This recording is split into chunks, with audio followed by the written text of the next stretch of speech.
everyone. How are we? Are we well? Are we good? Feeling good? This is the part where every month where I have to riff until Tyrone gets to the stage. How did anybody have an interesting journey here? Oh, lights are down. Oh, hello, buddy. How are you doing? Hello. No response. That's fine. I'm well. That's what I do. Yeah, it's okay. Hello, everyone, and welcome to Process. Just to make sure everyone's here for the right reasons. You're all here for poetry, right? Yeah. There you go. We are probably going to give you some poetry tonight. We think. We'll see what happens. We'll see. Maybe. Who knows? Yeah, this is our poetry open mic night thingy-ma-bobby that we've been doing for, I think it's on like 28 months of doing this now. Is it? Something like that, yeah. Man. I know. What a ride. What a family. So, I think we need to do things up top for tonight. What does that mean? The news we know about for. Oh. Yes. No, that's sad news. Let's tell that later. No, we do that now because then we can only way is up from there. Yeah, does that? Do you want the bad news first? Okay, so if you don't already know this, sadly, Rule Zero is closing. They've made it very clear that this is not an Empire Records moment, and I was really excited that they made an Empire Records reference, but very sad that we can't down the man save the Empire. Anyone? No. Okay. I think. Thank you. Okay, 7 people have seen that film. Anyway, so sure. That does not mean the end of Process. That just means we're finding a new home, and it will sadly no longer be here. So if you know anywhere, let us know. But that does mean that you only have two more processes. Yeah, thank you, Della. Yes, we have 2 more processes here. So we will have our July process as normal here, and then we will have an open mic special in the middle of August. Mm-hmm. I know, not last Tuesday of the month. We're going to be the second Tuesday of the month in August. Yeah, fucking with our schedule. It's fine. It's so fine. The important we don't part have is to be on the last Tuesday. Goddamn poetry jam. Yeah, that's the most important. That'd be awkward. Yeah. But we will find a new space, and we will be, you know what, families have many homes over a lifetime. And we're just coming to the end of our time in this one. I mean, but the family is not splitting up. Because I've been in the same home since I was 5. I've had 2 homes and only 2 homes. Yeah, lucky for some, man. Okay. Hi, I'm the privileged one. Welcome to Pride Month, where I'm going to be the straight man who's very privileged here today. That is the vibe we're going for. Annoy Kayla as you go on here as well, seemingly. Look, we don't have to do anything special for Pride because I'm here every month. Hey! So, you made me lose my flow, man. What was I saying? What were we saying? Good news. Yes. Who's first time at Process? Welcome to the family. Sumner, how do you join the family? You come here one time and then you're in the family. You phrased that really interestingly. Clearly not. Who's never been to those people who've never been here before, have you ever, anyone here who's never been to a poetry night before? No one. Okay, so it's, you know about the clicking and the mms and right. Okay, we don't have to go through any of that. Not that we ever do. Should we, like all good poetry nights, this one comes with rules because we have as you can tell, we have accidentally branded ourselves as the queer neurodivergent poetry night, which means that we have rules and structure and we never deviate. That's sarcasm. I wouldn't say never. I was sarcasm. I know. Anyway, what are some of our rules, Tyrone? Tell us. Open micers, you will have 5 minutes on this mic. How many minutes will you have? 5. As Kayla runs off stage to get something, this is going to illustrate the whole 5-minute part, because when you get to 4 minutes 45, you will hear this sound. That is Kayla's Liberty Bell, and that will tell you that it's time is coming up, as Kayla likes to describe it, that is your pre-applause. Yeah, just like a little reward for getting that long through the poem. Yeah. 15 seconds is so short. That is how long you have left at that point. Which brings us on to our next rule. Connected is don't be a dick. Yes. Don't be a dick and take up 7 minutes on the mic when you're only really supposed to have 5. Unless you're us. It's our family. That was a joke. Yeah, sure.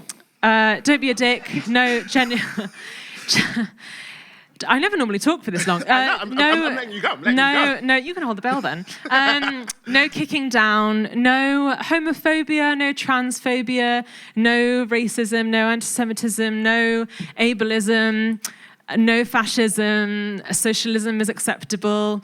Optimism is still questionable. Yeah. We're not sure on that one. Just don't be a dick. Pretty much. We will remove you if you are. I will. So don't be a dick, but that's never happened. So and don't test it. We don't want it to happen, so please don't make it happen. Along with that as well, though, obviously we know poetry. We know it goes over lots of sensitive subjects. If you feel the need to, so if you want to be on the side of safety, please put a trigger warning before your poems where possible, etc. And as I'm starting to say more and more now, as I'm stolen from Hannah Silva, if you feel your poem is not going to be as impactful, if you feel the trigger warning kind of ruins your poem, it's probably not that good a poem to begin with. You're allowed to put trigger warnings in. It's fine. Do that for the safety of people. Please do that. It's good to do. If you ever like, should I or shouldn't I? You probably should do it. It's good for people. And for the best we can do, your trigger warning is not going to be part of your time it's not be part of your 5 minutes, because that's very vital and good to do. Though your 5 minutes will start when you first otherwise start communicating with the audience. So if you do a trigger warning, then do 4.5 minutes of interpretive dance, the dance will count, the trigger warning won't, for clarity. What else? Oh, yeah. I don't consent to seeing anyone's genitalia or buttholes, so don't show them to me. Nipples are fine. Genitals, this area, no. Maybe one day, not today. The last one, the open mic special will be the nude special. There we go. Putting a pin in that. Did we miss anything? Is that it? Are we good? Who's featuring today? Oh, yeah. Fuck me. Look, has it been 5 Tuesdays? It's only been 4 Tuesdays. Right. It's the heat, man. Anyway, we've got 2 incredible features for you tonight. We've been so excited about this and so excited to share it with you. They are 2 incredible poets that I have been enamored with for so long. Wonderful. Apparently I can't words today. I can't bone jet like that. Yes, no, I was trying to make a joke. Ruin everything. We have the wonderful Molly Walker. And the equally wonderful Deborah Stevenson.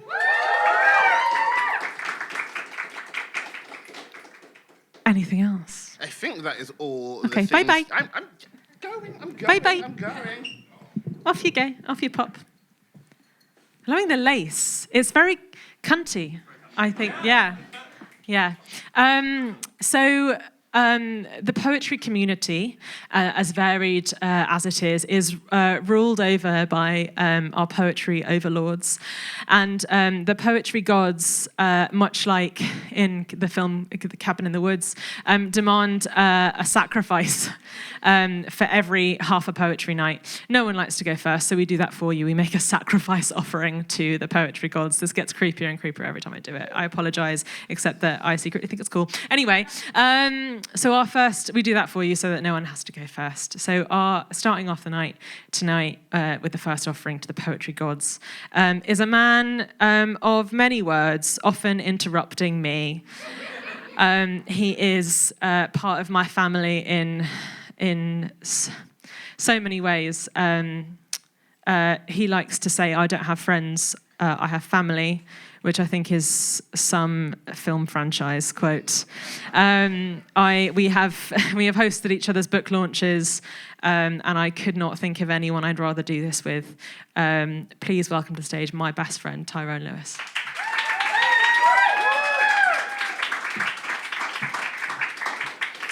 Hello. Cool. I'm going to do one that a few people have now heard a couple of times. Now, it's the newest poem I have, so it is. Newish shit, we like that one. Yes, so yeah, I've done it a couple of times. So I've got 2 books of poems published. I've actually got them both at the back for once now, which is a rarity. So if anyone wants to buy a copy, they can do that. That's fine. Buy Poets merch, support the poets, do all that shit.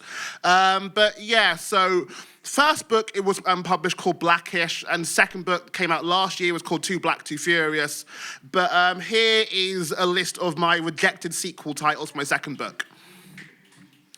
Blackish 2, Black in the Habit. Blackish 2, The Streets. Blackish, The Squeak Wall. Blackish Returns. Blackish XXL. Blackish Winter Soldier. Blackish Across the Black Verse. Blackish, The Secrets of the Nig. Blackish, but the L is a 2. B2, but that's clearly a reference to X2, the X-Men film that everyone clearly knows. Black to the Future, The Black Knight, Black to the Hood, The Empire Strikes Black, Black to Basics. It's all coming black to me now. We are never getting black together. Black Street's black. All right, black for good and black by popular demand.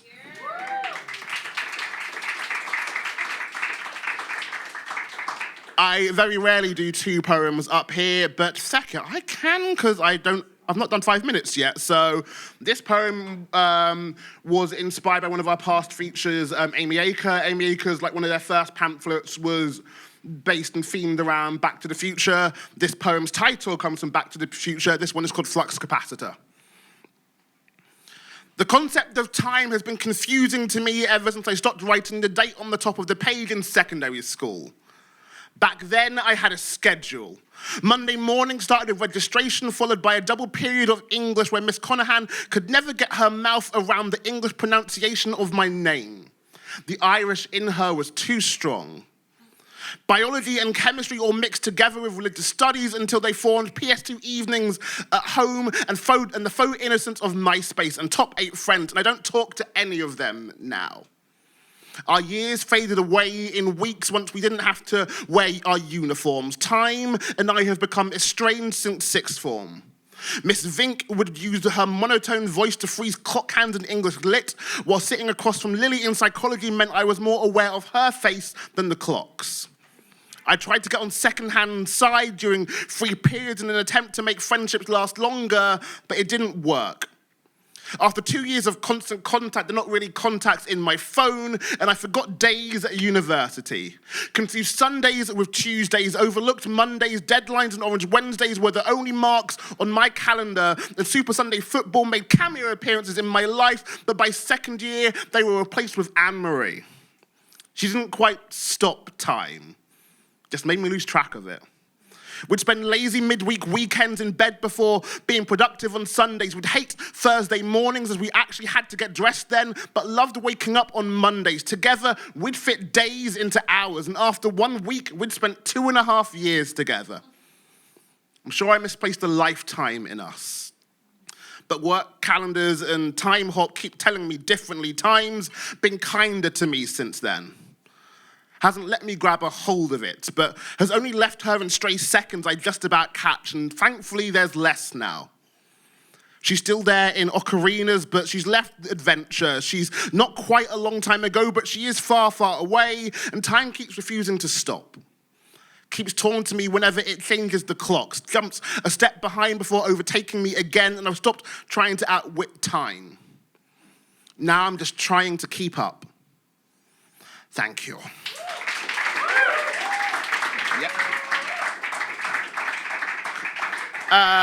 Who's up for some panto? Yeah. What's in my hand? Thank you. What's in the hat? Perfect. Drum roll, please, as we'll get our first open micer to the stage. So to start off our event this month, can we please welcome to... So the poetry gods are weird, fickle, confusing masters. That vibe of like, cool, let's say you go back home across to, let's say, New Zealand for a few months. Then you come to process for a few months and the poetry gods choose, no, not this month, not this month, not this month. Then you come here, you get here just on time, and poetry gods say, you're starting and going up straight away. Georgie, welcome to the stage.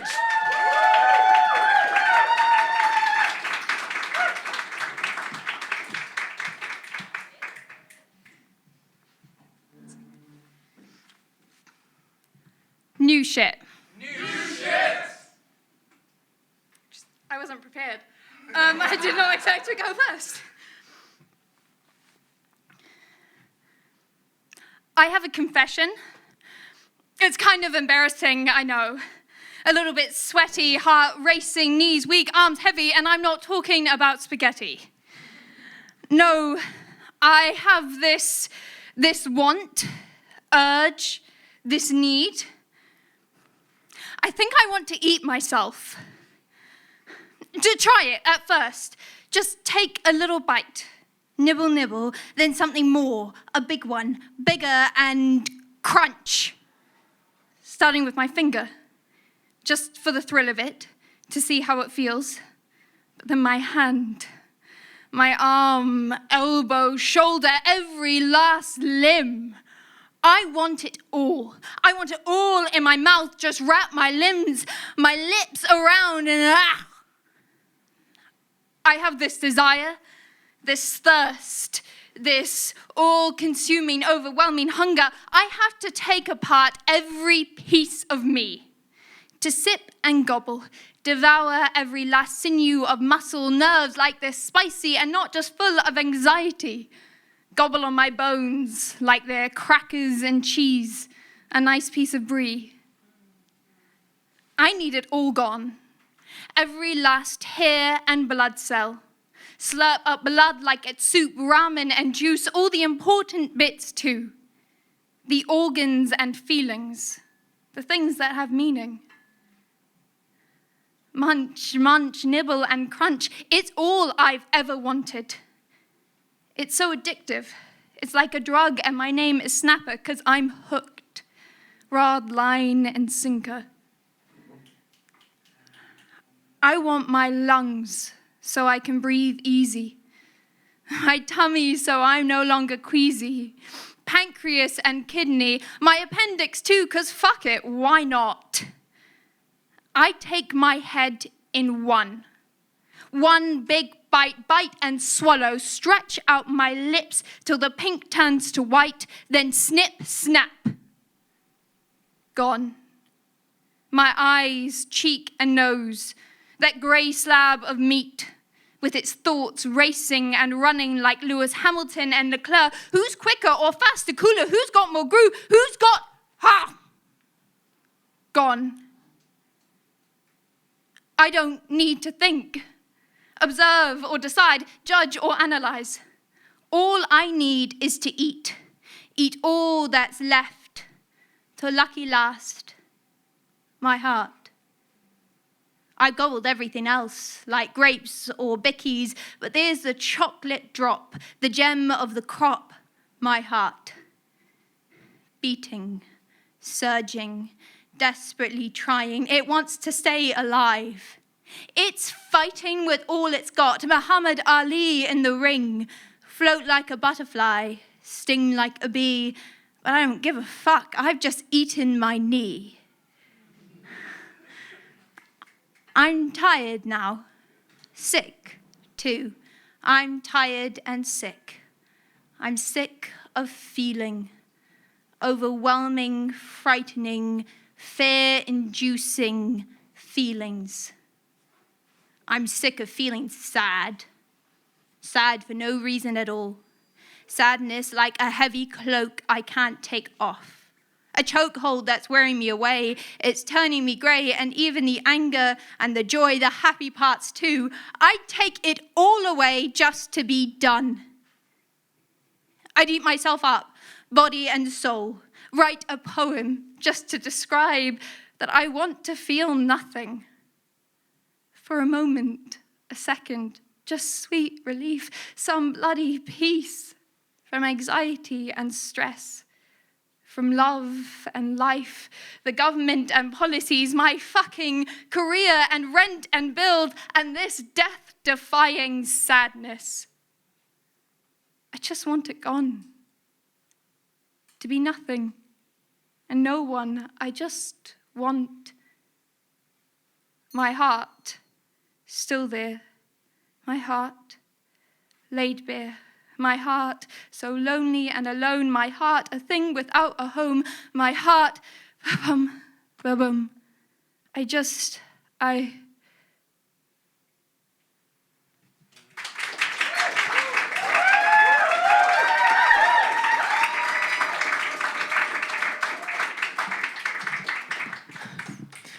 That poem feels like how I felt for like all of March, and I was like, I don't want to die. I just want to like stop for a little bit. One more time for Georgie, everyone. I also realised we forgot to explain the hat. I hope it's now self-explanatory. We pull names out of the hat. We do as many as possible before the end of the night. We used to get everyone on, and now we're too popular. So but we try our best. What's in my hand? What's in the hat? Panto. Drum roll, please.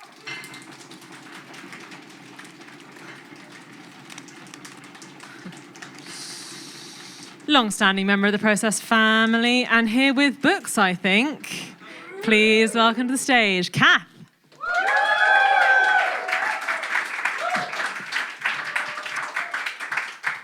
So yes, I have a book. It's called Jesus Loves You, God Hasn't Decided Yet. It's full of Catholic religious trauma, so that's the sort of content warning for the whole thing. Okay. Jonah in the belly.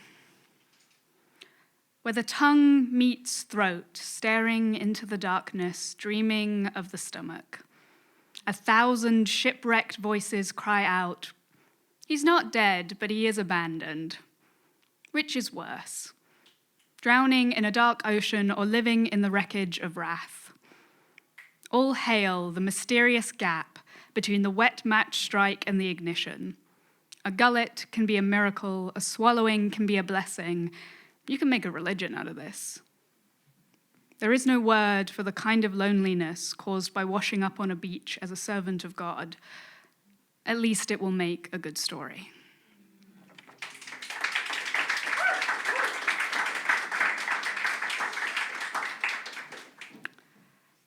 Somebody better call God because he's missing an angel.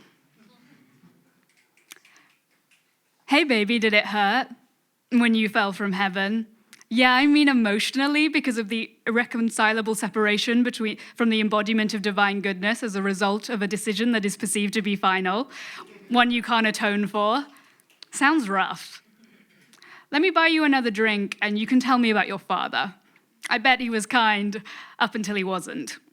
It's all right to disagree. Debate is healthy as long as you realize that father is always right. You wouldn't want to be thought of as a devil's advocate, would you, honey? No, not all fathers are like that. Yes, mine was. Yes, enough are that it's a problem. Yes, we really should talk about something else. How about I try another pickup line? Hey, I thought Revelation stopped with the apostles. That's weird because I think I'm getting a glimpse of heaven. Sorry, tonight they're all variations on the theme.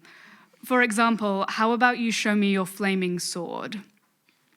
Wow, it is really big. You know how to use that thing? Want to show me back at my place? I promise no more pickup lines.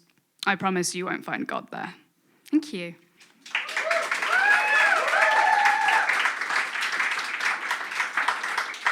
So yeah, I have a few copies in my bag. They're £5. I take PayPal or cash. I don't have a fancy card machine. But yeah, thank you very much.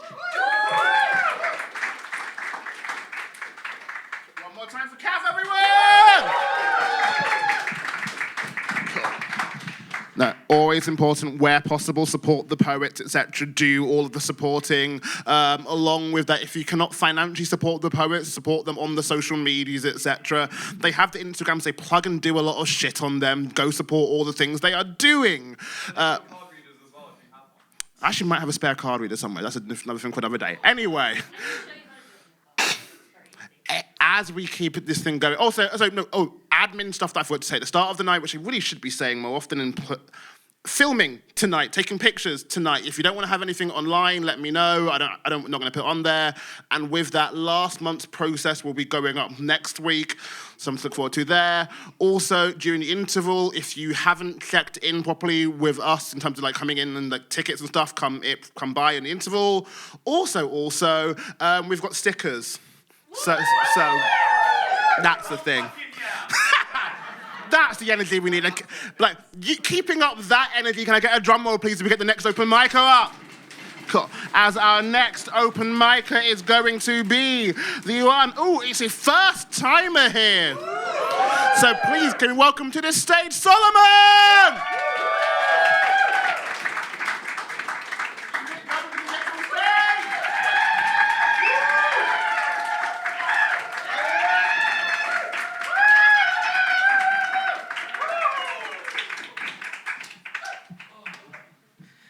I am not that tall.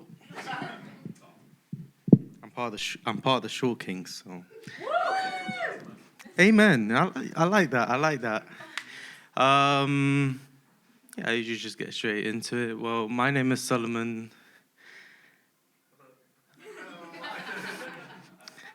I'm a masterpiece, trying to masterpiece. But I'm also a rose that blossoms through your nature. For in your watery eyes that look so clear, in them, I can see the man I'm destined to be. Can you see the same from the reflection of my eyes that glow from the light that you shine every single time you smile? And how the devil runs from the sound of your holy laughter. With all the years that I've lived, I seem to continuously get lost, yet I was found in your presence. See, you're a present that's just so precious. You remind me of how important it is to be in the present and not the past. And as the church bell ring, every single time you hold me, I finally have discovered that I found my guardian angel. Now, falling in love nowadays, people will say is a fool's tool to drift into unwelcome territory of losing. But as the sun rises and the night falls, day by day, the only thing that seems to circulate through my arteries is you. They even say that modern day poetry is a lost soul's diary, but my love, trust me, with you, my poetry's become a lovesome novel. Now, I might not be the funniest of mankind around, but I promise that any laughter I give you will stimulate you. And I might not be the most prettiest of people around, but I promise that through time, I'm destined to show you that I'm one of the most beautiful souls that you have ever met. And I might not have 7 figures in my account just yet. But know that above all money, any that I do have is no more mine than yours, and we'll use it to provide for the life that you deserve and the destiny that you thrive for. If you haven't noticed, my heart doesn't circulate with superficial love, yet it pulsates through unconditional love, to which through time it infinitely drew a portrait of what love looks like. And it looks like you. Thank you. Thank you. Thank you. Thank you. Thank you. Thank you. So my name is Solomon. I'm a masterpiece, trying to masterpiece. I am, as you've noticed, a romantic poet. If you want to find my work and find myself on Instagram, I go by PREMPEH556. If anything, I'm here the whole night. We can chat. We can again communicate, and we can get to know each other. Thank you guys very much. I hope you guys enjoyed that.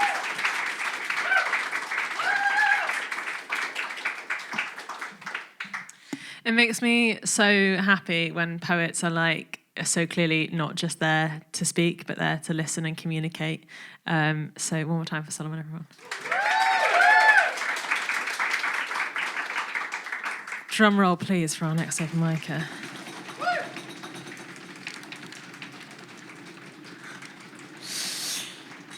Fresh from their stint at the Roundhouse Poetry Slam, please welcome to the stage, Charlie.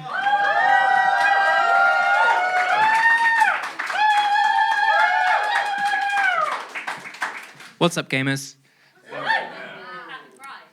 Happy Gay Month. Although every month is Gay Month when you're gay for months.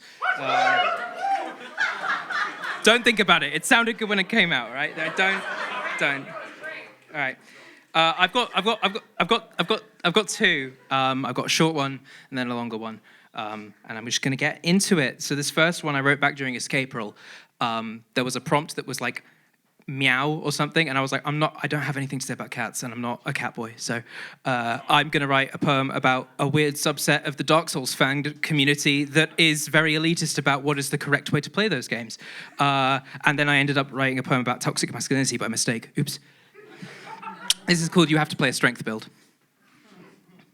You have to play a strength build. Only level strength, vitality, and endurance, not dexterity, and certainly not the magic stats. You can't use pyromancies or sorceries, and you definitely can't summon. You can't ask for help. You have to do it alone. If you can't manage it alone, you have to do better.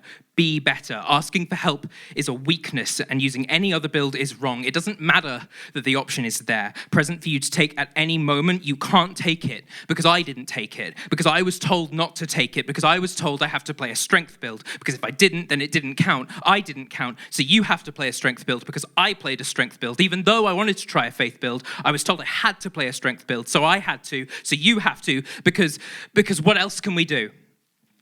I've been told miracles aren't worth relying on either. Thank you. This one is I completely new, so it's. Thank you.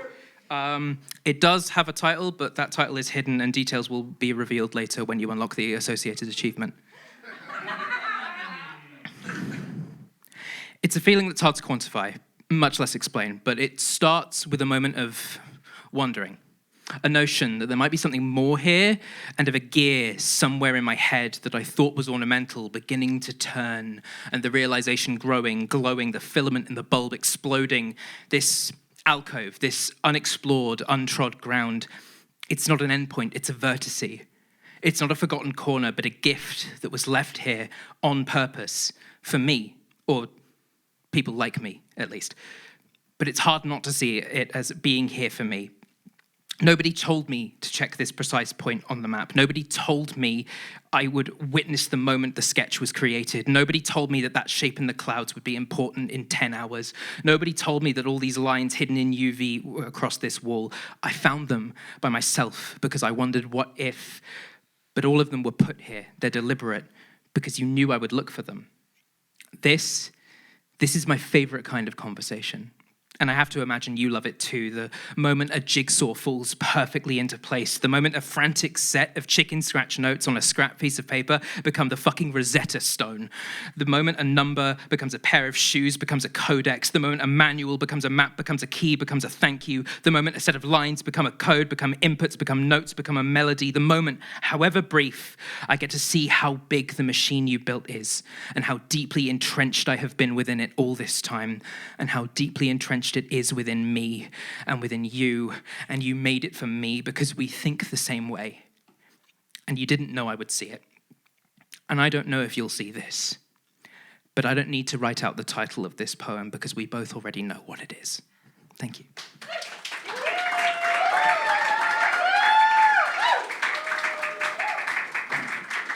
Keep it going for Charlie, everyone!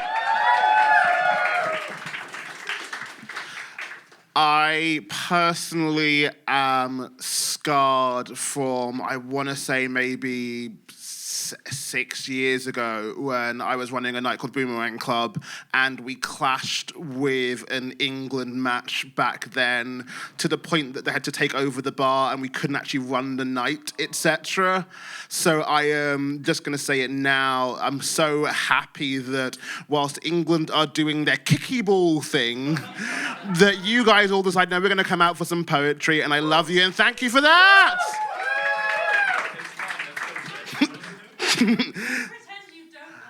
I mean, I like the football. I don't like England. There's a different thing there. Can I get a drum roll, please? Our next open micer is going to be, please welcome to the stage, Chris!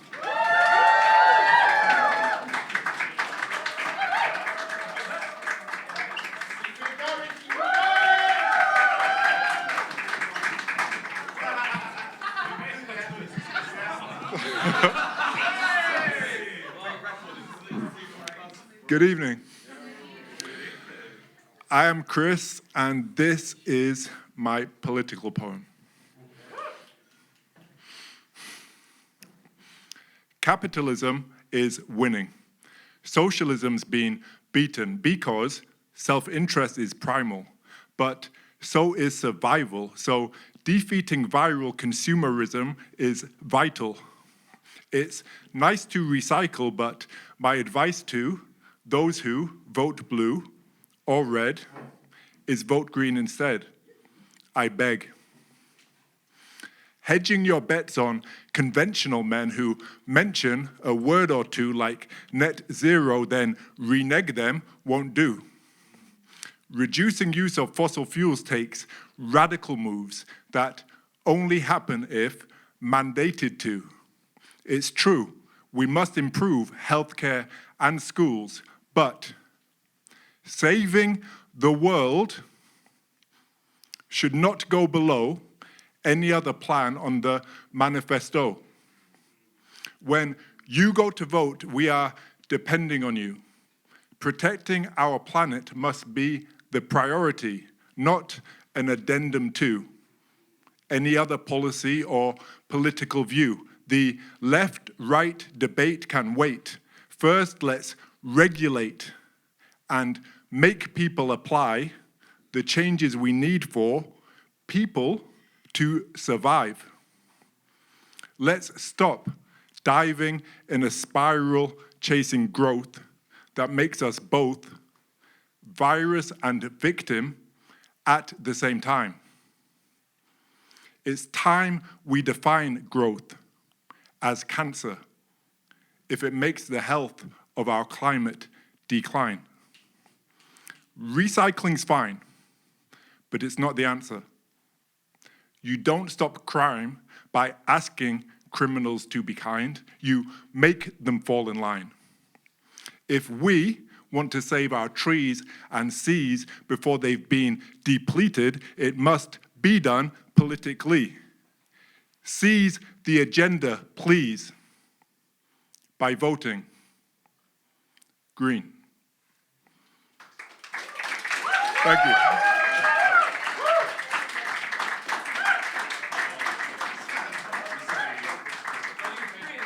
I'm just interested in how short I am. That's anti-Semitic, that is.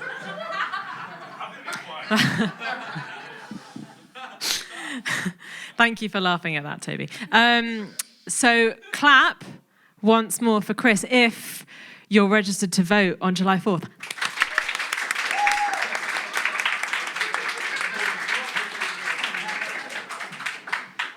Don't forget, please don't. Drum roll, please. Fresh from their one-night engagement featuring on this stage last month, please welcome back Oxford Brookes. It was one night for you. I came back on Wednesday. There was no one here. Hi, my name's Sumner. Happy Pride.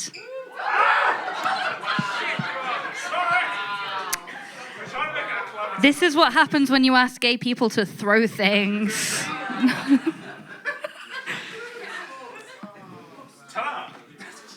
In case you couldn't tell. I've been thinking about time a lot recently. I turned 27 in like 3.5 hours. It's not like that. I was going to say it's not that much of an achievement, but actually it was touch and go there for a while. So I wish it was also my process birthday. It's not. It's my 11th processiversary. My first process was July last year. It was actually the awards ceremony, which was an exquisite vibe because it was my first time meeting Kayla properly, and I got to be like, "Hello, big fan. I really like your work in your community. Can I perform and have a little prize, please? You don't know me, but I'd love a little prize." And I did. So there we go. This poem is sort of about time and other things. It's called "In the Museum," and it's new shit.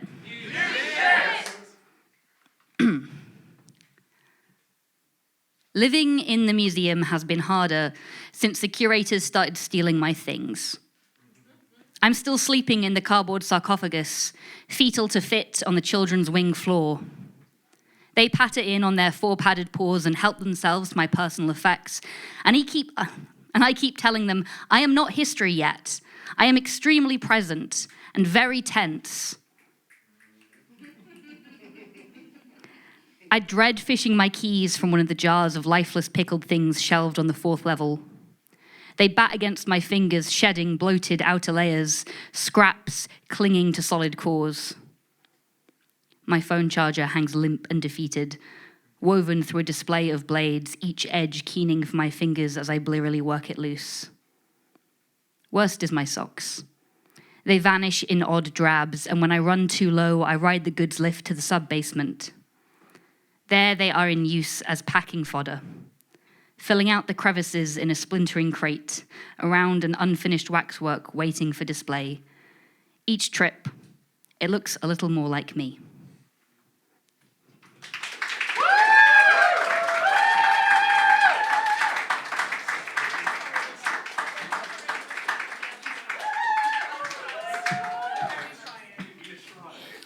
Can we get it one more time for almost their post-anniversary for Sumner?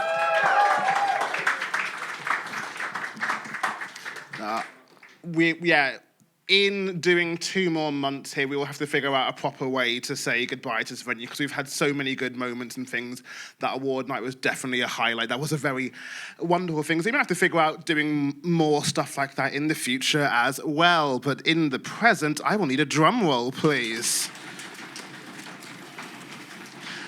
This will be our last open micer of the first half, so please can we give a massive round of applause to a first timer here, to Jodie!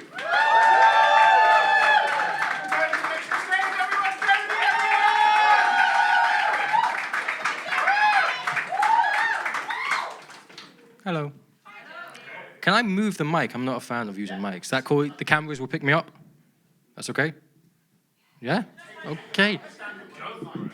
Pardon? Take it out of the stand and keep the mic with you. Ah, okay, cool. It's one of them. Cool. Oh, God. Oh, God. Hello. So this is dedicated. Oh, God. Just not. Oh, God. Oh, God. It's alive. Ah. Hi. So yeah, this is dedicated to anyone who wasn't a fan of school. Okay? Yeah. Little slight trigger warning. Harsh and gloom, dark tomb, cocoon, classroom. Doom loomed, wounds bloomed. My eyes consumed swoons of typhoon tears in year 6. The year is 2002. At 11 years of age, I felt afraid and bemused, dazed and confused, mentally enslaved and abused due to the school system's crippling curriculum. My teachers refused to listen. They just dismissed and became distant vixens when my dyslexic symptoms victimized me throughout Key Stage 3. All I learned was key stages of self-hatred when being special ed segregated. Letters played games with mimicry. B's mirrored D's, G's resembled P's, and C's copied E's as whiteboard words would weave around when I drowned in a sea of sentences. Verbs and nouns resembled menaces. Tension hit my hand and wrist due to awkward pencil grip. My mental shift to terror whenever grammatical errors severed my confidence in 2. Paragraphs would damage my heart, easily confused by my left and right. Numbers spoke volumes of plight, incapable to grasp the simplest of mathematical tasks. Eyesight blurred, bright lights hurt, pronunciation and slurred. Story time? Not for me. Sat at the back of classroom, catch-up work, stop and start when reading, stuck in the mud seating, despised public speaking, self-esteem fleeting, dwelling on spelling, grades never excelling, IQ beaten, black and blue. Amazing how a place that's supposed to educate made me feel like a fool, ridiculed and damned, especially when it came to the end of year exams as I stand in single file. My peers have nothing to fear, but in the air, I sense the essence of something vile. Rotten has blossomed to plague. Sickening tickening of clocks echo away. Corridors morph, thoughts distort, feeling petty the corpse, trapped in an overthinking cage. Emotions push their brink as my soul begins to sink. They say boys don't cry, so I man up instead of shrink.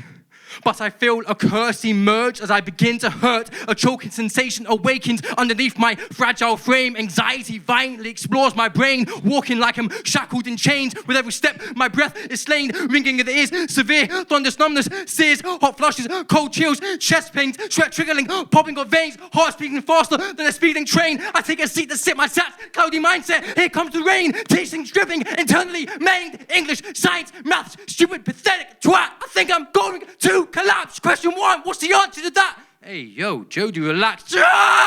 Jody, leave. You're disrupting everybody. So I fled the scene in screams of silence. All I needed was some reassurance or guidance, but my teachers chose to be defiant, locked in a noiseless toilet so no one can hear me crying. Over the horizon, I see no lights rising. Preteen is too young to start self-inflicting violence, but I hate the skin I live in.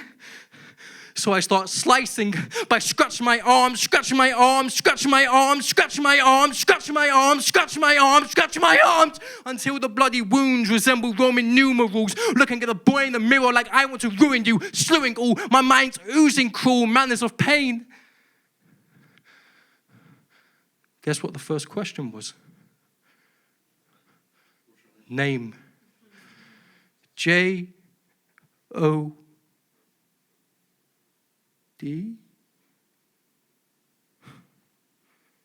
Why me? Thank you.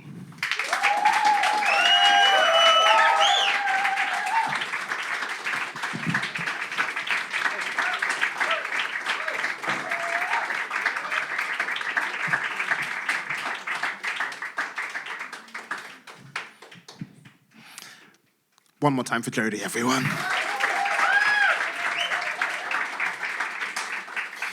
For context and vibe as well, I am getting the audio feed directly from the mic, which is why I'm asking people to use it. That is the only reason why, just adding that there. But we're gonna have a feature now. Is everyone cool with that?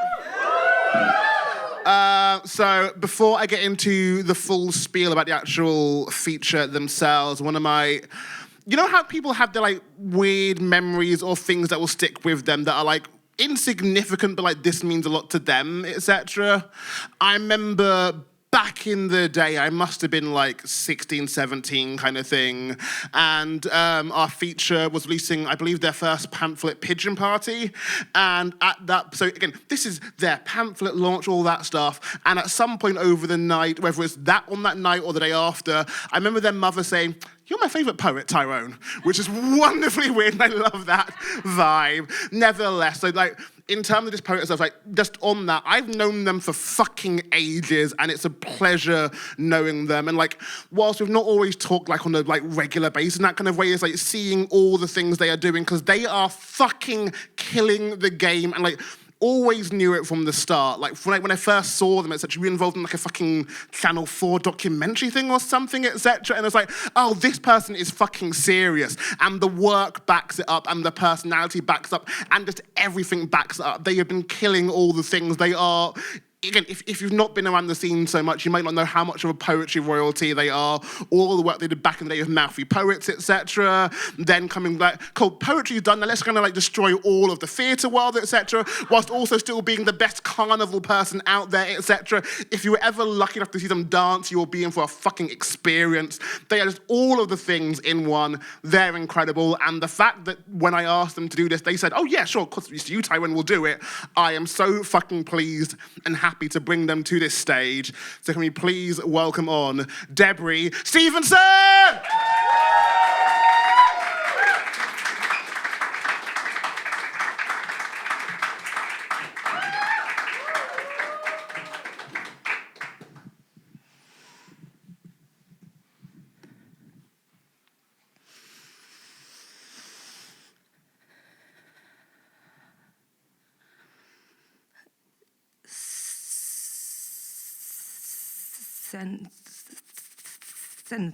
Sorry.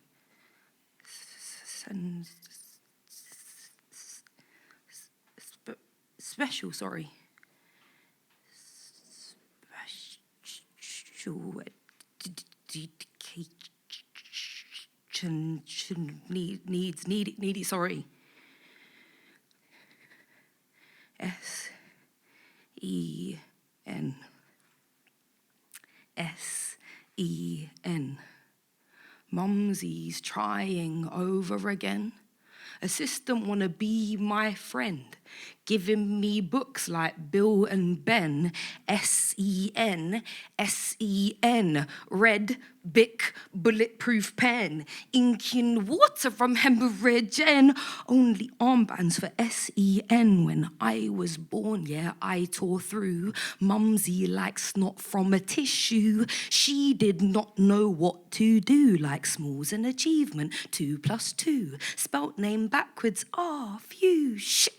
We can strap a name on you, yeah, quick, call up the school, say dyslexic, set new rules like mum says difficult, school here's stupid, mum says special needs, bro says stupid. He thinks if you call me stupid, then I'll believe that like God. Cupid, get to school, and his bottom set English, teaching assistant up in my business, talk mad fast, but I can't read it. Verbal sprint, hit water when I read it. Hit water when I read it. Verbal sprint, hit water when I read it. S-E-N, S-E-N. Mumsy's trying over again.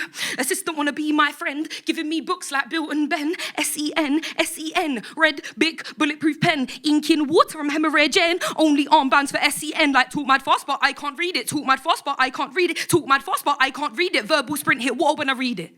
Hit water when I read it. Verbal sprint, hit water when I read it. Yeah, and I can't swim. Mum forgot armbands, dash me in. Momentarily I am thinking, how much water can I breathe in? Teachers ain't listening. Bottom of the pool in my feelings. Front stroke TJs, that's learning. Bottom set deep and slow sink in.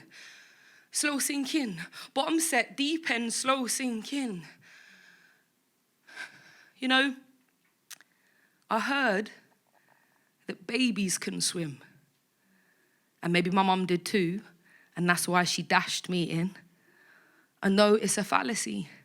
They open their eyes, they push their limbs, float their lives, they piece together moves from other instincts. I believe in how differently I think, cause swimming with myself, of course they're gonna stare, cause I'm in the bottom set, floating lyrics like air, but that's how I'll learn, create. My own strokes might look like a special kid trying to float, or might look like a baby part in their eyes and float in towards you. Redefined. S-E-N, S-E-N, yeah, Mumsy's trying over again. Assistant wanna be my friend, giving me books like Bill and Ben. S-E-N, S-E-N, red, Bic, bulletproof pen, inking water from hemorrhage, and only armbands for...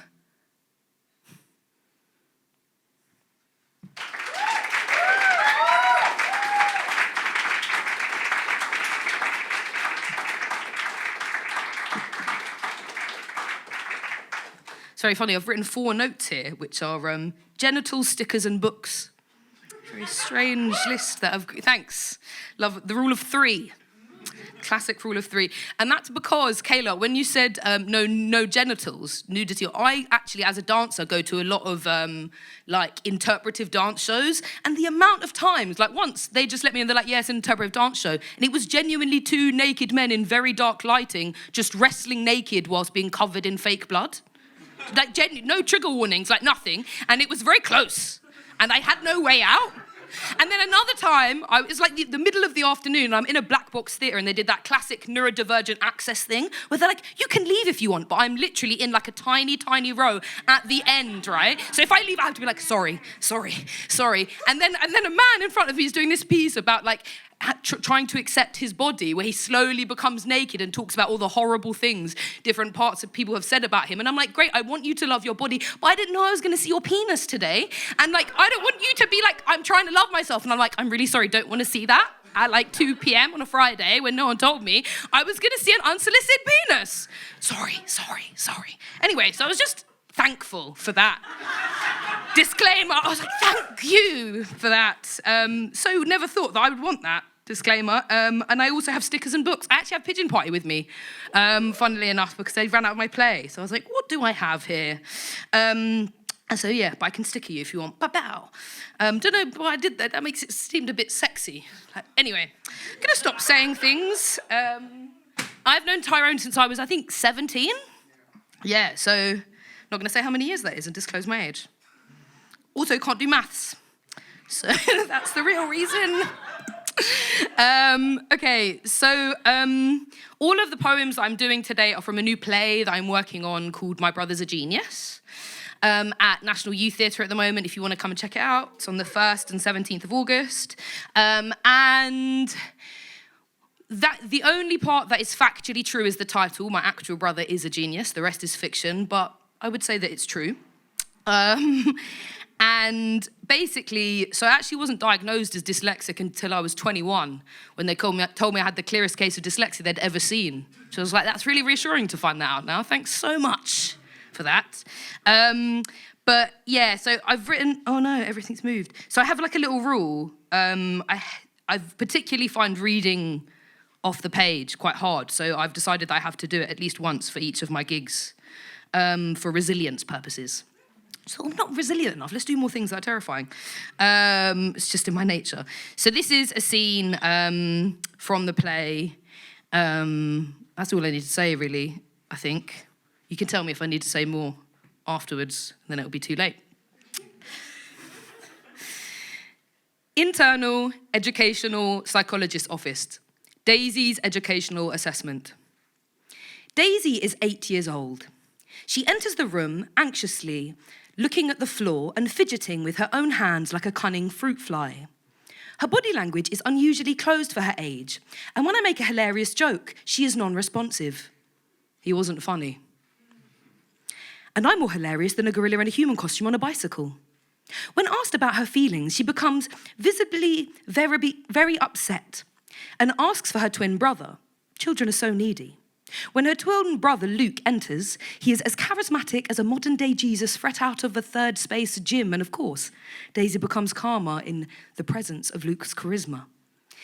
Daisy is aware of why she is at the assessment. She explains, I'm here because I'm an idiot, and for some reason, adults need a piece of paper saying I'm an idiot to know I am an idiot, and tell other people that I'm an idiot. I explain this is not how I would summarize the situation, not to her anyway. I'm not a serial killer that dissects squirrels in my basement and laughs at the pain of children in the privacy of my camper van parked in my mum's house. Daisy didn't make eye contact at this point in the interview. However, overall, her eye contact was excellent, not to be confused with rapture, which I know is hard in the circumstances. When I asked Daisy what she wanted to be when she grows up, we're going to fly. I attempt to clarify if that was figurative or literal, as Daisy then started drawing herself and her twin brother Luke flying across a mountainous landscape. Daisy's drawing skills exceed her age, and once she starts drawing, she becomes incredibly focused and responsive to questioning. When I gave Daisy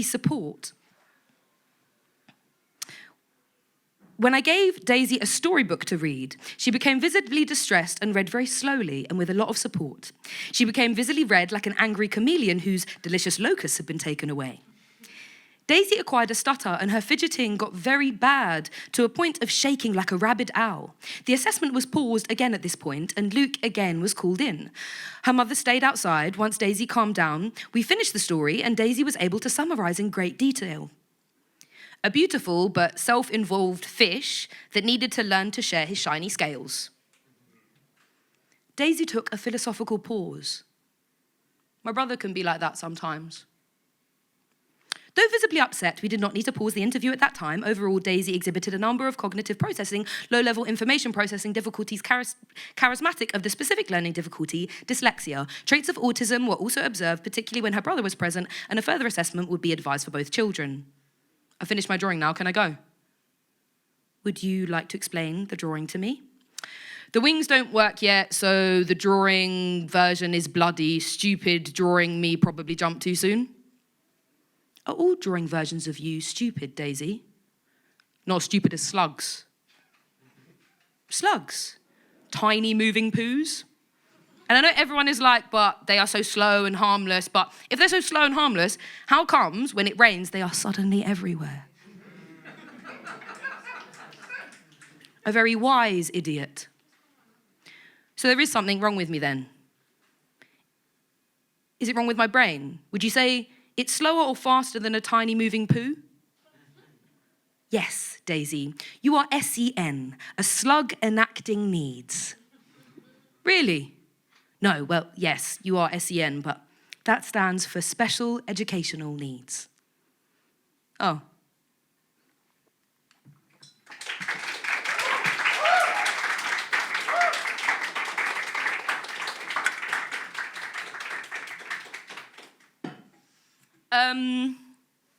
Cool. So I'm also going to do the opening scene from the play, which is... So basically, they're twins, Luke and Daisy. Daisy thinks she's an idiot. Luke's a genius. And Luke's like the brains behind the operation of them learning how to fly. And Daisy is the guinea pig. And the beginning of the play is them at 9 years old, and they're standing on the top of the council estate that they live on, and Daisy is about to jump. And this is that scene. It is actually a drill song. But I'm not going to perform it at full speed as a drill song now, mainly because I'm very tired. But let's see what happens, shall we? Again, this is usually there are more characters. I'm going to attempt to be all of them, as the ADHD side of me would enjoy. Let's be everyone. That's me going, what are you doing again? Oh, that one, yeah, great. Rolodex of poems. Great. I think we're in the right one. There's nothing worse than starting the wrong poem by accident, and then you're locked in. You're like, that was not the scene we were expecting. Anyway, sorry. We stand on the roof of the 12-story block and our mum doesn't know. Are you sure about this? You cannot take it back when you go. Yeah, I am sure it is fine. I am not a genius, but you know. True. When your brother is, he can teach you to fly with the flow. True. I've been practicing and I taught you all I know. True. You can do anything, we're only 9, but you know. True. Old enough to recognize some things like true genius. Yeah, but you're lacking a rational fear of heights and spiders. My twins are one that worked out how to push them ceiling tiles out from the smelly old lift out of bounds. Gave me a boost and I climbed up and down. That's why I'm grey and covered in grout. Sneezing and can't really breathe out. It's higher than the rides at Owen Towers that I'm not old enough to ride now. Sure? Yeah, I am sure. Aren't you scared of falling? Nah, Tom moves underfoot and I just ninja it. Ooh, just fly like that and you'll be breezing it. Just gotta hold my nerve and then I'll be his co-pilot. I'm not so smart, I just got heart. If I do this, can't be an idiot. Might be his physics, might be his maths, but I know I'm the one that's gotta jump that, but I gotta trust him, gotta trust someone, yeah. I don't know how we made this backpack, flat pack. I'm higher than double deck. Step, Daisy, you ready to jump that? Jump that, Daisy gotta pull your focus. Hopeless D, you are where my hope is. First we can practice, remember the rule is failure's no option, lest you're an idiot, but if you do, I'll catch you. Besides, see, I have laid one mattress. Oh. Hey you, not saying I don't trust you, it's just our biggest jump yet, oh. Besides, if you died, then we can't go Mars. Selfish, do you want to ruin our plan? All right, lucky I throw in you. Yeah, what were you about to do? Daisy, are you ready to? As you practice, idiot, keep your cool. 3, breathe. Kalugo arms, breathe. 2, knees low, drop them down low. 1 hop this time. One hop this time. Daisy, okay. 1! Yes! The air's underwater and everything's slow, but no one told me. Sinking could fully feel so much like sinking or drowning to me. My arms and pajamas and octopus limbs are unraveling free. Grey sky, I throat past the block's window, scene by scene. Hi, bye, I'm on level 10 and a ginger man shaving his belly. Ha, ha. Then level 9 is a grandma gobbling Morley's gangster. Level 876 is the morning prayers and packed lunches. And I know what's next, it's level 5 where my mum lives. Mum?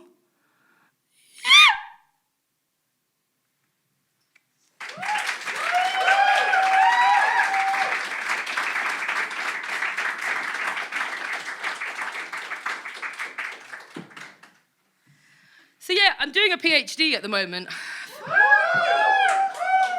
It is exciting, but it is mainly just bureaucracy and admin at the moment, which isn't like the most fun part of life for me, as someone with ADHD and dyslexia. it never ceases to surprise me as someone with ADHD and dyslexia that when I say, can I have some help? They're like, cool, you just got to read all these forms and fill them out and like go to loads of meetings and then look at all of your emails and then learn all of these new systems and then, oh, do you need a wheelchair as well? It's just up that tiny, tiny, rickety spiral 400-flight staircase. Oh, are they all gone? I'm so sad, so sorry, never mind. It's very stressful. Sorry, that got very dark very quickly and I wasn't anticipating that. I've had quite a hard weekend.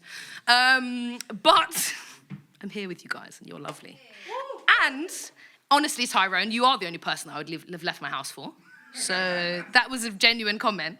But yeah, so I'm kind of thinking a lot about, so I create in this very neuroqueer way of like, it's best to tell it chronologically. So I couldn't learn to read and write through grime music because grime is language that lives in the body and music and words all at the same time. So it's like, oh, that makes sense. And then I moved into poetry, then I started teaching, then I accidentally became a professional dancer, then I also, this is like such the ADHD story, then I moved into theatre, then I moved into, hadn't been diagnosed yet, by the way, this happens right at the end, then I moved into television, started acting, also became a movement director, and now I'm doing a PhD at the same time as doing all of those things.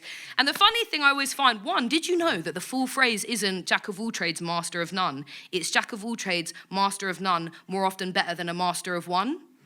So I don't know what ableist Dickford, cut the end off, Twitter just went, nope, too many words. Anyway, so yeah, people often say, do you want to choose one? And I'm like, I can't choose one. They all come together. So I've been thinking it's kind of like a central point. I mean, the title is actually Grime Lyricism as narrative form, but that's kind of what that means to me. How do we tell stories with all of those things at once? And that is completely irrelevant, really, to this last poem, but I just thought I should say that. I like hugs, so if you want to have a reciprocal one, I'm totally down for that. And come and talk to me. I could put a sticker on you in a sexy or non-sexy way. Depends what you find sexy, doesn't it, really? That could be, anyway, I'm so sorry. I'm really tired. But I love you guys. This is a song, a lullaby that I wrote for myself.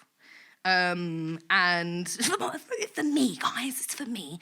Because when I was a kid, I grew up in Ilford. I actually live I walked here today, not from Ilford. I'm not a sociopath. I had to leave Ilford. Anyway, and basically we had this tiny garden that was like almost maybe twice the size of this stage. And once I would never left Ilford, right? Grew up really not able to do that for financial reasons. I don't know why I said that in a covert way. And my mum was like, did you know once the whole world was like our back garden? And my whole mind was like, the whole tiny mind was blown. And then I wrote this song.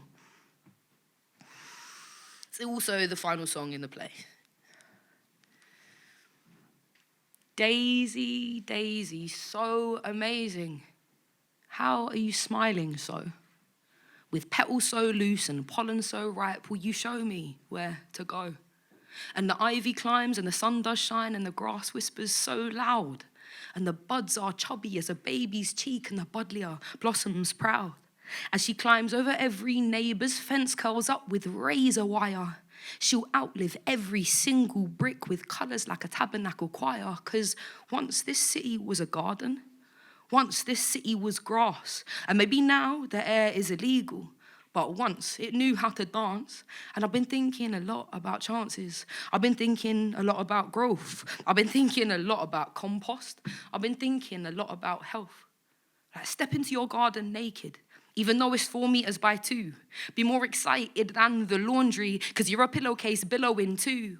Or maybe you've got a bike shed, a window, park or porch. Your skin deserves the air. Your skin could be a torch. Like, how can the daisies be so happy when they know they'll die so soon? How can the daisies not be happy when they know they'll be dying soon? Because once this city was a garden, once she was grass, and maybe now her air is illegal, but once she knew how to dance, and she's been thinking a lot about chances. She's been thinking a lot about growth. She's been thinking a lot about compost. She's been thinking a lot about health. Grow, grow, grow yourself, brighter than the sun. brighter than your nail polish, brighter than your rum. Please grow, grow, grow yourself, brighter than the sun, brighter than your nail polish, brighter than your rum, 'cause once you were a garden. Once you were grass, and maybe now your air is illegal, but once you knew how to dance, and you've been thinking a lot about chances. You've been thinking a lot about growth. You've been thinking a lot about compost. You've been thinking a lot about health. And maybe you're a daisy. So start smiling so, with petals so loose and pollen so ripe. Will you show me where to go? Will you show me where? Will you show me where? Will you show me where to go?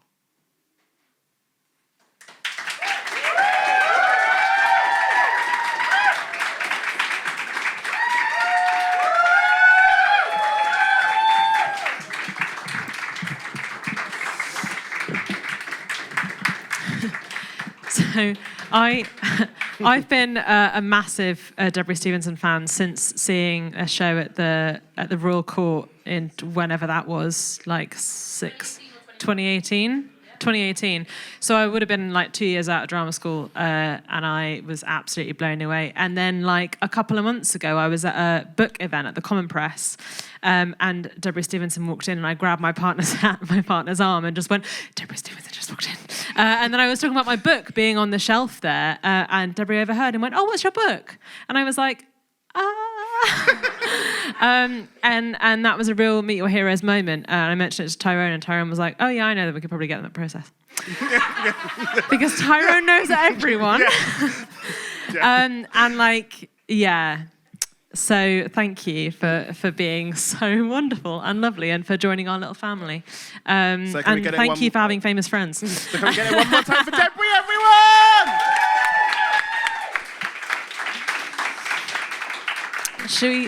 Should we have an interval? Should we have a little break? We should indeed Recess? have an interval. Break time? Yes. So yeah, we're going to have an interval now. So go toilet, go pee, go piss, get girl. some drink. Yeah, go piss, girl.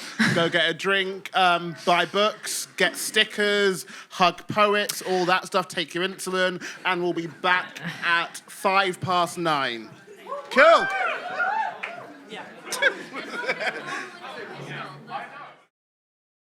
That was abrupt. Hello, welcome back. Did you have a nice interval? Did you get some fresh air, take your insulin, have a snack, have some water? It's really important to stay hydrated in this heat. Where's Tyrone? Hi, buddy. Did we all enjoy the first half? I know I did in my fan era. Fangirling era. Fangirl. Yeah, that's gender neutral. Fuck it. Yeah. There you go. Cool. So, is everyone up for some more poetry? Perfect. Caleb, move for me. Thank you.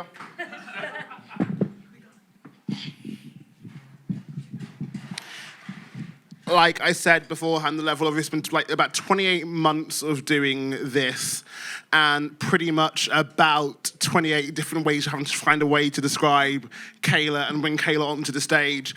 Ultimately, Kayla is probably legitimately my favorite human being on the planet at this stage. Kayla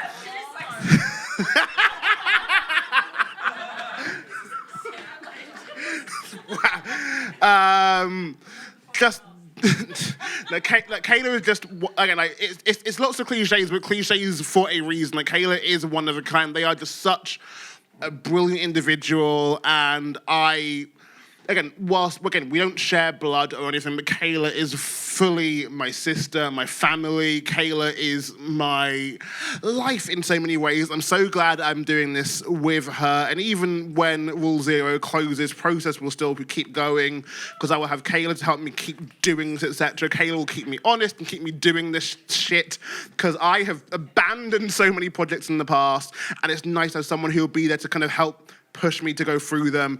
Kayla is such a good person for all these good things. They're also kind of really good with the words. They're going to do some words now, so please let Kayla come on stage and do some words. Hello. On the 11th of April, I got diagnosed with, and I quote, very, very autistic, with inattentive ADHD, and this is the poem I wrote on that day. Wickedly autistic, extremely autistic, slam dunk autistic, hell yeah autistic, go nuts autistic, wipe the floor with you autistic, high score autistic, hear me roar autistic, what's that noise autistic, can't you hear that noise autistic, oh you can't hear that noise autistic, you really can't hear that noise autistic, but it's so loud autistic. Supersonic hearing autistic, brilliantly autistic, fantastically autistic, wonderfully autistic, 80% unemployment rate autistic, best way to cure an autistic is to leave them alone autistic, life will be very hard autistic, and I will hear it in full and glorious technicolor and go to sleep at night knowing more than I ever dreamed, and in this one wild and precious life I will see everything, hear everything, love everything. Thank you. And now, as an autistic, please allow me to monologue at you about my favourite thing. My favourite thing in the world is actually not poetry and it's not books. It is Rocky Mountain National Park. That is not a joke. It is my life goal to hike every trail before I'm 60. Every time I hike a trail, I buy a trail tag and I sew it onto this jacket. I go roughly every other year. I've been back for a week and I get frustrated. I don't write about it very much or at all really because it is the kind of place that is poetry in and of itself. I cannot explain to you what it's like to be there. Words don't do it justice. Pictures don't do it justice. Videos don't do it justice. I took a video at the top of Lily Mountain and it did not do it justice. I cannot explain to you what it was like, but you know who can? Lisa Foster. She has hiked every trail in Rocky Mountain National Park and she wrote the definitive hiking guide. Today, I went through every trail I have hiked, her descriptions of them and those hikes, and this is essentially a black-up poem or a found poem, whatever you want to call it. All these words are Lisa Foster's because she did do them justice. So this is every trail I've hiked in Rocky Mountain National Park in the words of Lisa Foster, put together by me. The debris spreads out like a fan, the stunning power of nature's ability to alter the landscape, running its new course among the wreckage. New growth is taking hold amongst the debris, a marvelous place for children. A gorgeous alpine canyon, spectacular, majestic, splendid. A dramatic display of wonder, impressive, amazing, serene. The braided streams meander through the wide open valley. Nestled in a depression, a small sandy beach, poised atop a slender plug of rock, this statuesque stone stretches towards the sky. This awesome rocky shelf, difficult, hazardous, slick. Use extreme caution when ascending. Alluring, a moderate adventure, a pool of open water swirls at its base, spilling over boulders and fallen trees, a lush, mossy grotto, so raucous that it is difficult to communicate near them without shouting. This beautiful plummet, dazzling when spring snowmelt gushes, this frothy body of churning water, the incessant swirling, nature's forces are still at work. Stark rock face and slender granite towers, an adventurous journey to a truly special place. To relax in the cooling spray, an impressive backdrop for the rushing water. Named for the delicate pink fairy slipper leaping over obstacles on a hot summer day. The cascade dances and tumbles over a set of dark broken cliffs, a misty wonderland blessed by wet moss. A haven, a modern Eve, a frolic rich in history. Paul Bunyan's boot propped on its heel with a hole in the sole. The mythical dreamlike grove of aspen, magnificent in every way, unspoiled amid the jumbled rocks that brought the canyon fame. Truly a gem, nestled in the rocky amphitheater that lures hikers to drink in the mountain splendor. A sense of isolation, austere. Frogs can be heard on a quiet evening. Short and simple tranquility, wildflowers, ducks, anglers. The lake is rich.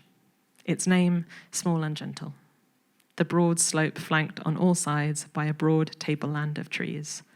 A tiny mere, a commanding view. A lengthy angling line in every direction, breathtaking, intimate, where Arapaho children walked through Ponderosa and Douglas fir. It is my favorite place in the world. You'll never like that poem as much as I do. Thank you.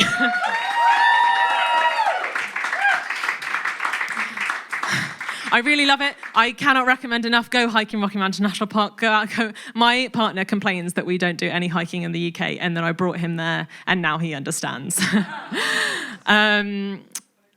This is what a happy autistic looks like. I love it so much. Okay, are you ready for another feature? I'm going to take a breath. Just please talk amongst yourselves while I take a breath, just because I'm like full of autistic buzz and I need to calm myself down and self-regulate. Just talk amongst yourselves. Give me a second.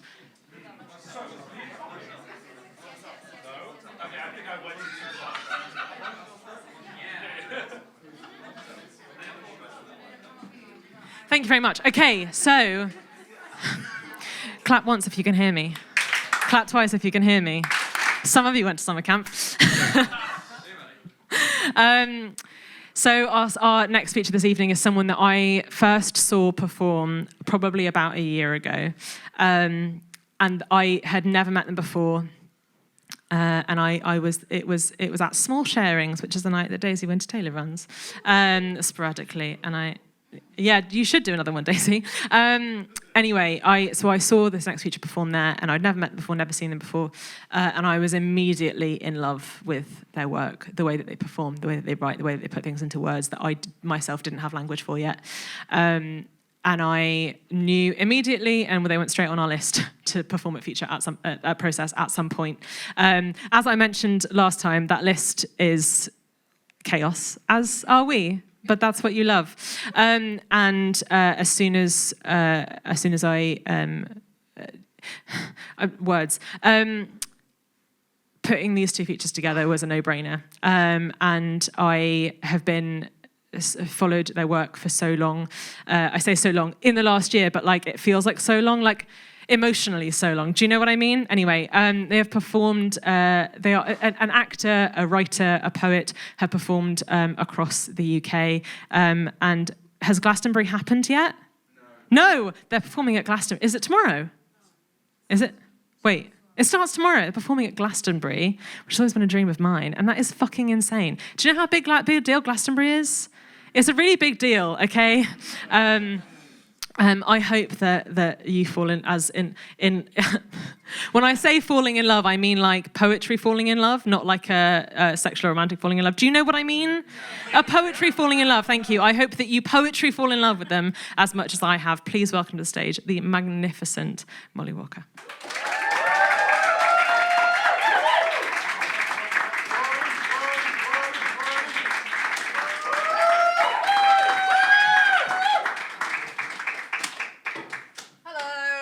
Hi, hello. Yeah, as Kayla said, it's been an overwhelming time, and I am overwhelmed right now. So please forgive me for that.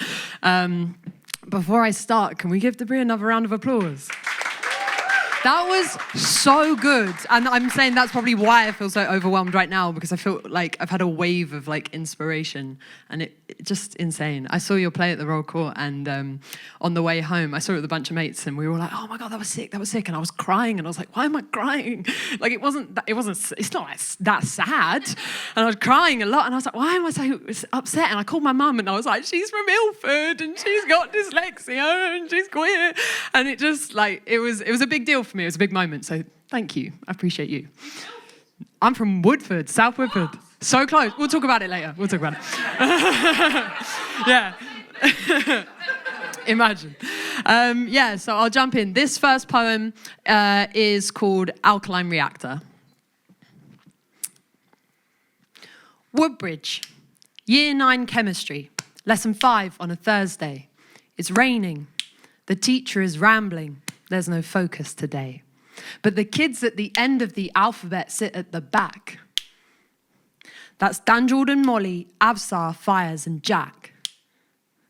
They're all test tubes and Bunsen's and doodles and gas when suddenly Sir takes aim, pulls back, and from nowhere fires a direct attack at me. Molly, what? Excuse me, sorry, pay attention, or you'll see me in detention. But sir, sorry, less chat, more work, Molly. I need you to read from the top of page 3, whenever you're ready. But I'm listening, so why does it have to be me? Excuse me? It's your own time you're wasting. Speak up. and turn the way we're facing. I won't ask you again. This isn't playtime. This is my time, not your time. But not to say chemistry can't be fun. I personally really enjoy our practical lessons, Year 9. If you're going to pass your GCSEs, then I'm going to need you to grow up and read out loud for the class right now. Please. I can't. It's the words in the book. They're melting. Sir, I'm telling you, they are melting. They are dripping down the page and onto the floor like a warm ice cream no one asked you for. They're twisting and turning, colliding and churning between paragraphs and sentences. The text, it don't make sense. And the letters trickle down the page, drop by drop. They're sinking in my shoes and squelching in my socks. And why is nobody saying anything? There is no way this is just a me thing.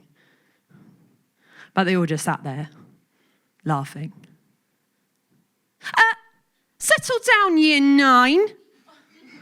Fine, Molly. The least you can do is answer me this. Which one of these is the alkaline reactor? But I'm quick to react, and sir, it doesn't matter because I'm going to be an actor.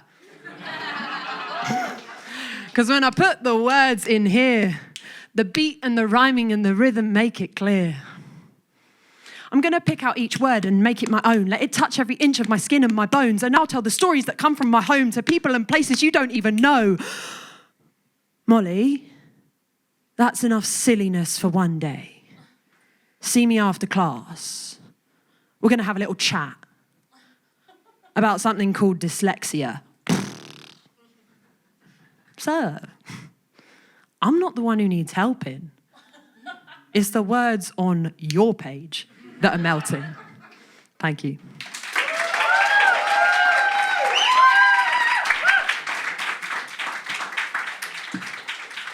Oh, I've never done that wearing a vest. So the next ones I'm going to do is kind of like a trilogy of poems, but the second one and the third one run into each other. And this is, again, like a similar time as that poem. I think I was about 16-ish, 15, 16, and had a real identity crisis because I had a rich boyfriend and I got to exist in his world and his life and like basically got a first-hand experience of how the other half live. And around the same time, I was like looking at these role models. I had like Keira Knightley, Carey Mulligan. I was like, I'm gonna be like them. So yeah, that was going on for me. So these next three poems exist in that time, in that headspace.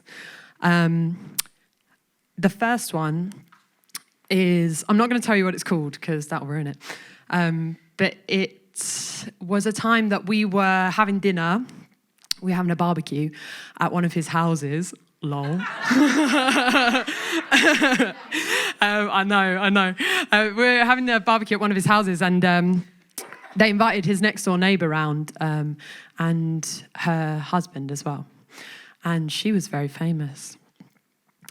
Like, think famous and then double it. Proper fucking famous. And I won't tell you who she is for privacy reasons, but what I will say is rumour has it, if she wanted to, she could set fire to the rain. You ready? Yeah. So after the barbecue, we had a few drinks, and for a brief moment, we were alone. Me and her, alone. Just hanging out, just kind of vibing, I guess. I was 16. And we talked. And we drank and we talked and we talked and we talked and we talked and we talked and we talked and we talked until we couldn't stop about our homes, about our families, about our city, till we dropped down laughing, falling, rolling in the deep relatability of memories, the qualities and familiarities that make her one of our own. Her authenticity comes so naturally, and we're both homegrown, born and raised, in busy places with busy people. She squints her lashes and puts her hand under my chin and says, "What is someone like you doing with someone like him?" But I turn the tables and say, "I could ask you the same thing." And we howled like wolves and we schemed, vexed and bruv. No, I actually like him. I say, I make him feel my love. And we tore out our hearts and stuck them on our sleeves. And then Hugo, well, it looks like you two are getting along quite nicely. At this point, we're effectively interchangeable. Her London had infected mine, and I can't decide if it's best to keep vibing or to maintain the lie, so I tell him, I'll be right there, darling. I leave her behind. I leave it all behind. And I keep moving forward. Thank you.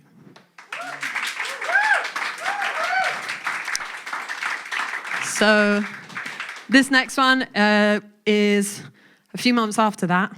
Things just kind of escalated and got even more intense. And I went to his house, his home, not that one, a different one.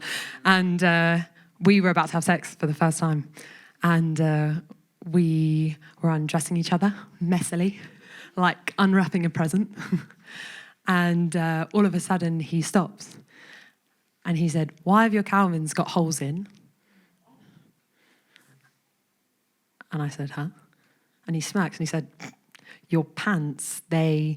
And I said, oh, it's just because they're really expensive and they're my nicest pair of pants, so I'm not going to throw them away. And he laughed. And he said, that's so weird, Mole, just get new ones. And I laughed along with him, but then I stopped. I can appreciate this is not the best time for the penny to drop, but in one petty comment, he unlocked something that I myself forgot. You see, these tatty little pants are a birthday gift from my mum. And we haven't got much, but that doesn't fit with the person I've become.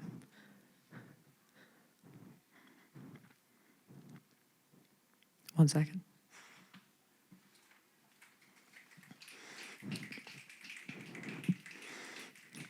See, when I was little, I was told I could be anything I wanted to be, and I took that very literally to the point where this boy knows absolutely nothing about me. And he's going to take my virginity.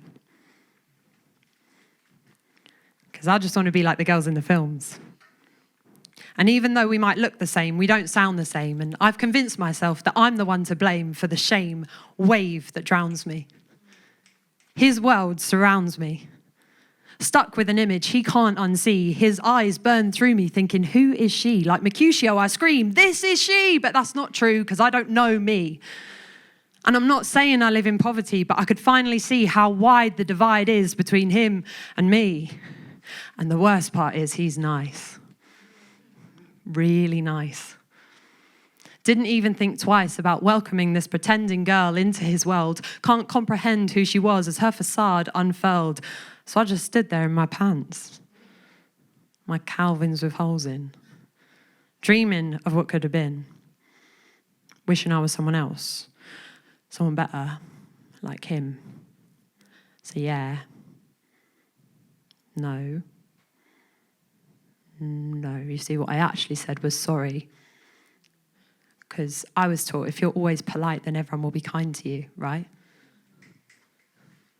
And then he's like, whoa, Mom, it was just a question. Don't be silly. What did he say? What did he say? And he was like, it was just a question. He said he didn't care.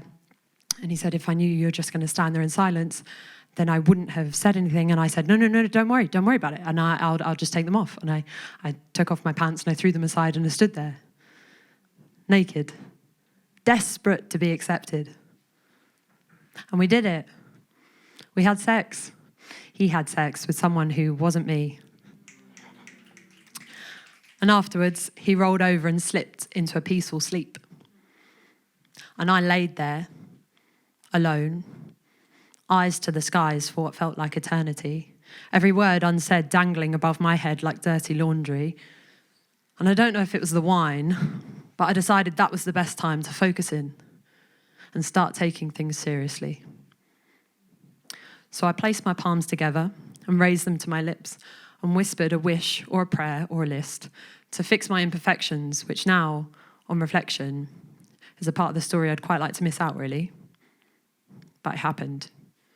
So I'll say it. Dear God, Please can I wake up and be enough? A bit shorter maybe, but with longer hair. A jackal gilet or fancy clothes to wear. I'm not fussy, trust me. I'll get it down to a T. I'll pray loads more if you just give me what I need. I just want to wake up and be a Sloane Ranger. I'll put in the hours, then you can make the change. New made in Chelsea. But I need you to help me. Add T's to the ends of my words. I'll do it properly. I'll take in what I've heard. Just make me enough for him and for me. Just some new pants, maybe? Thanks. Bye. Sorry. Amen. Thank you.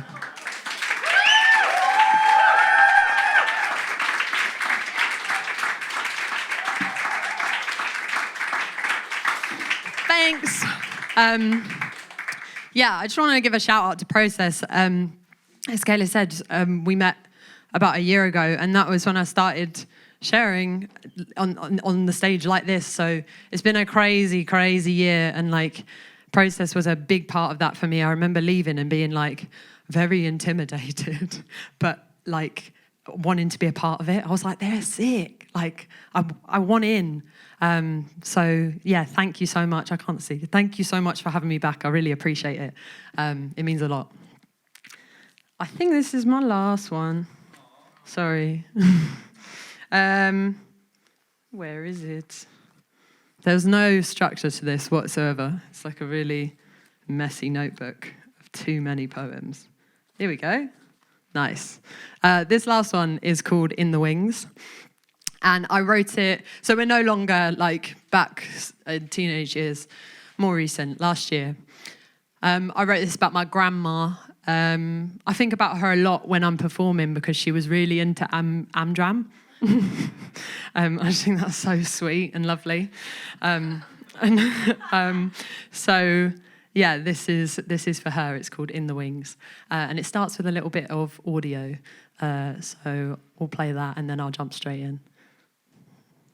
Betty, B-E-T-T-Y, J-A-N for no one, E-S.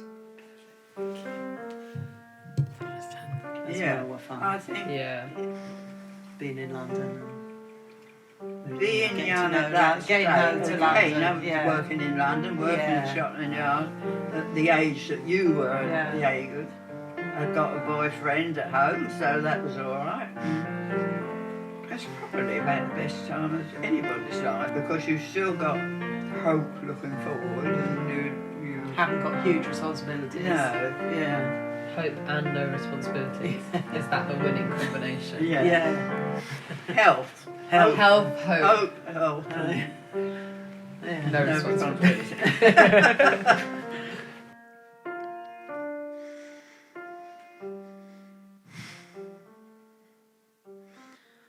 I want to make sure this isn't the last time I write about you, because there's so much more to be said. To explore 91 years in 5 minutes is an impossibility, although I was only around post-70, and even then it was infrequently. So even though it's not quite the Shakespeare you suggested, here's an offering of memories requested and collected from the youngest grandchild to the founder of us all. To me, Grandma was Tuesday afternoons, cake and tea shared between you and me, Mum orchestrating the conversation between two generations in the hope to build the bonds between us. But they didn't form in an instant, which made me resistant. So I was hesitant to open up about my views in the fear you'd dismiss them, but little did I know that whilst I was scared to share mine, that really, you were way ahead of your time. To me, Grandma was in the wings, giving clarity and certainty, direct and decisive urgency to protect the text and correct the lines from any mishaps. In fact, it wasn't until I got to drama school that I realized how cool it was to have a grandma who loved theatre just as much as I do. And as my world grew, yours did too. We began exchanging reviews of theatre old and new. Your curiosity for our ever-changing industry knew no limits, and you would educate me about how things used to be.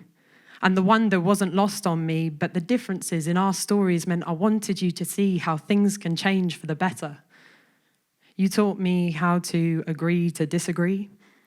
We debated ferociously about nominations, plays, artistic direction, colourblind casting, which ideas to invest in, but there was no limit to your want or need to understand.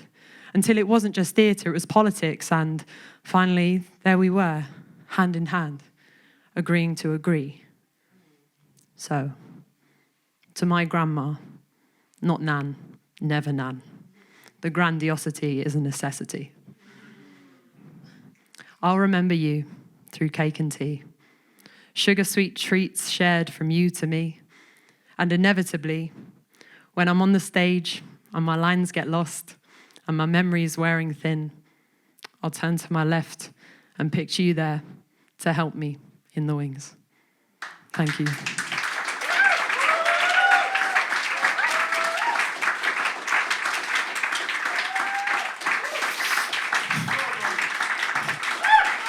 Thank you.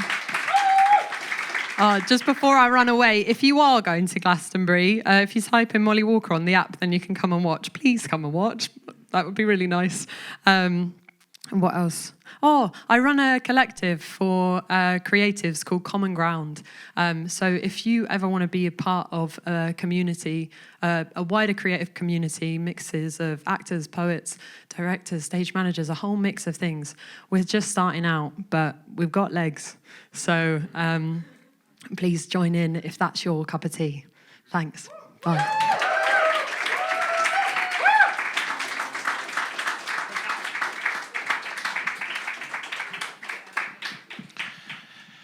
Okay, so as a quick insight into my head, here are the two thoughts I had coming out of that feature set.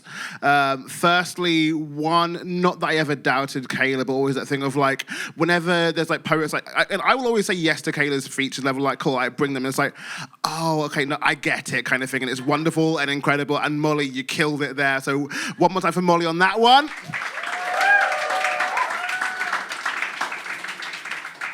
And then Tyrone's second thought, which is Tyrone's bad jokes. Wow, it's incredible that you met Amy Winehouse. It really is. Can I get a drum roll as you go back to the open mic now, please? Kicking off our now final open mic section, please, can we welcome to the stage the one who inspired the cuntaliciousness of Process in its inception. Please welcome to the stage, Louis! All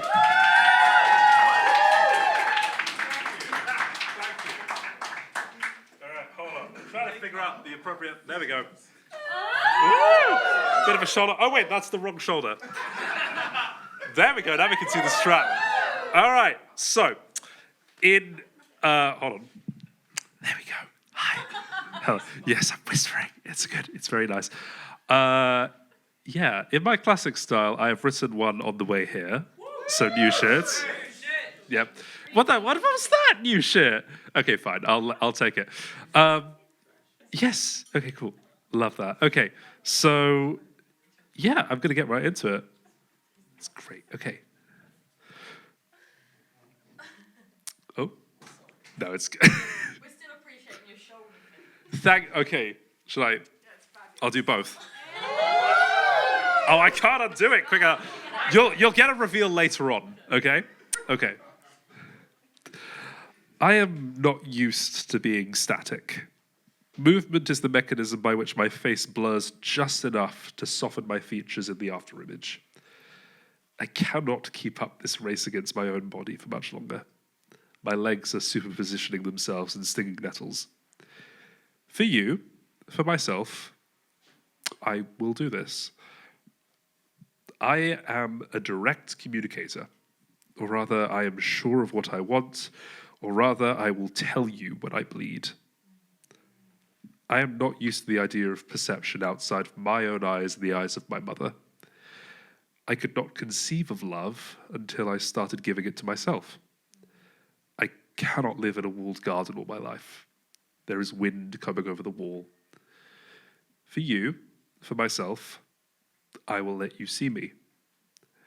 I am serious about love, or rather I find love precious, or rather I am scared my hands can't hold you gently enough.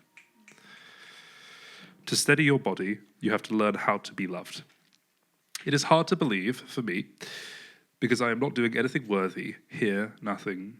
Please, nothing. I cannot envision love coming when I am laying in my bed, silent and vibrating infinitely fast. I cannot stay solid. The wind is blowing my dandelion body apart. For me,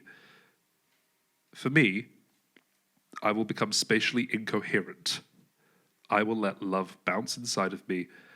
I will be the space we both need. Thank you. All right. Now you get a reveal. It's Pride Month. You have to have a reveal.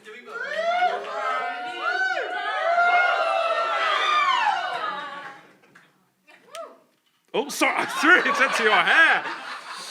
It's fine. Everything's fine. Okay, how much time do I have? Because I forget. Just under 2 minutes. Okay, that's perfect. I'm going to do a gay poem. If I could. Yeah. Oh, shut up. Yes, I know everything I do is gay. You don't have to remind me. Right. Okay, so this one's about gender-neutral bathrooms. Okay. We don't have enough money to take the signs off the doors. Your professor is saying the model uses male and female for simplicity, not for truth. You can try to change it, they say. If you're in the model, you might break it, though. That model, that breathless mechanism, scented with oak, wood, and leather, it determined we shouldn't pay for your food this week. Sorry. Go away to somewhere ink-blotted, somewhere where we don't have to code in another option for you. Your stomach is growling. It's interrupting the lecture. Take it out and beat it clean. Some students are putting together a voice these days. That's nice. We don't need to respond to it. I'm sorry that there isn't anything to make you feel comfortable here. I am listening to you. I have heard you clearly. The equation ignores you. We have to consider all viewpoints. You can try to be clean and invisible. Thank you. I have plugs for increasingly interesting things, it seems. I am doing a trans poetry workshop at the Trans Legal Clinic on London Pride. So if you feel like London Pride is too corporate, I think we all know, feel free to come and have a nice time with some poetry. I am bringing pastries, and that is not like a negotiation. I am bringing pastries. All right. Love you lots. Bye-bye.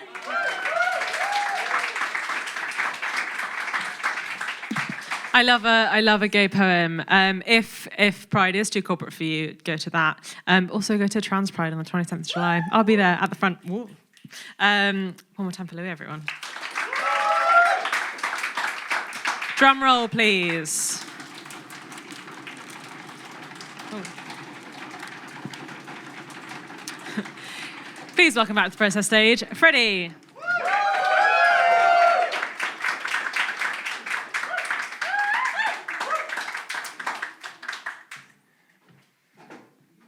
This is called Sandcastle. Why love if it will end, I hear. Indefinite is uncommon, forever is unusual.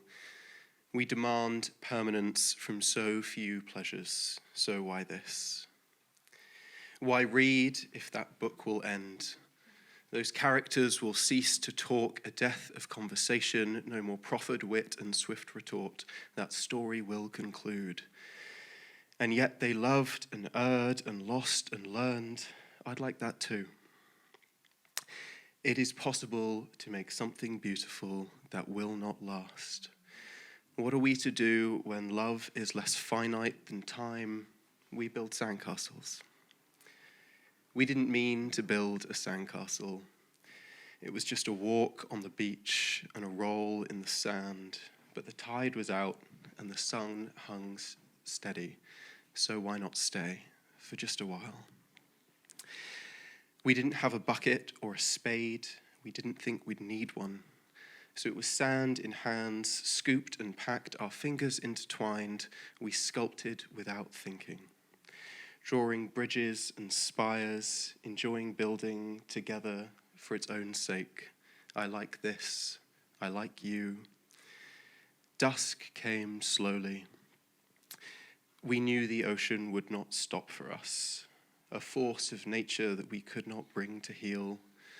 It was no surprise that sweeping tide would batter down the door, but it was done. The waves could take what we had built, but we had built it. And so we stood on grassy dunes as water flooded in. The moat held longer than I thought, and tower turrets sparkled, a testament to how I loved those moments spent together building castles. Thank you.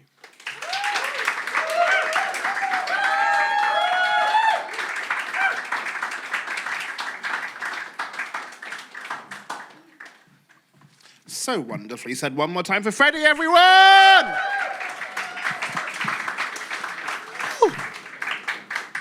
Yeah, it's hat all the way down till 10:30, so can I get another drum roll, please? Our next open micer on the stage. Please welcome one half of the new Gob podcast. Please welcome to the stage, Meg!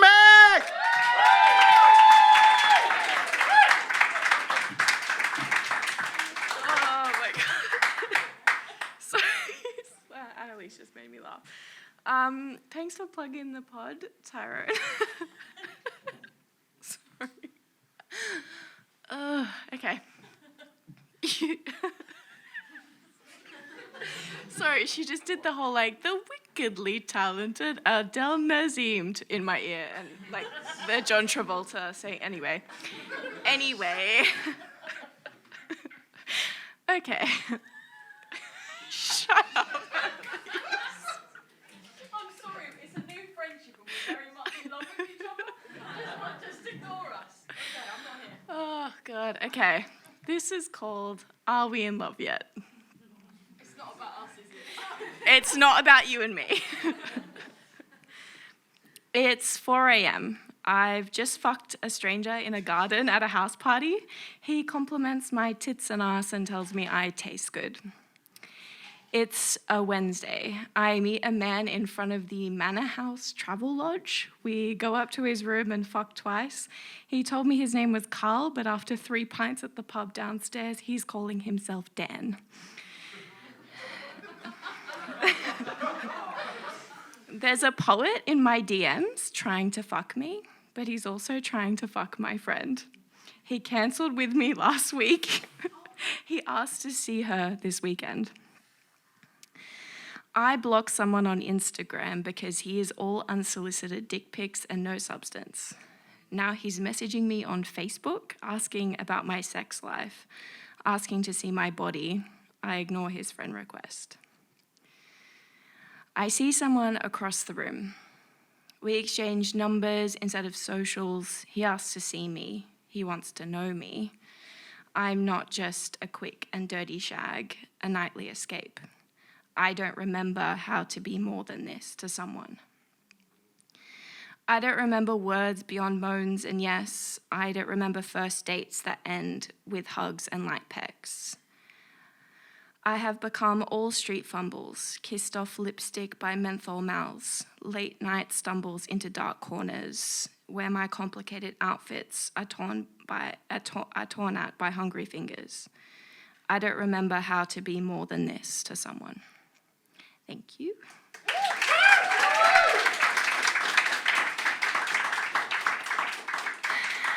Okay, this is called Birthday Dinners. I started shoplifting again. I just paid rent, £200 left in my account and nothing coming in. I steal detergent, I steal shampoo, my dishes and clothes fresh, my hair shiny. I give the illusion that I am clean, but I am muddy. I feel grime underneath my skin, ready to ooze through my pores and show people how ugly I actually am. I am all gray area. I've stopped offering to cover coffee and meals. I don't insist or fight lovers to tap before they do. I let them buy me sustenance. I think they know I'd give them everything if I could. I'd give anything to stay in their company. I say I'm not hungry when we're out at another birthday dinner and get a meal deal on the way home. There's no service charge at Tesco, no let's just split it equally, no let's get another round, no let's just get the bottle. I buy a meal deal and I shoplift bananas for breakfast. I buy sweet potatoes, I steal soap. I give the illusion that I am clean. Thank you.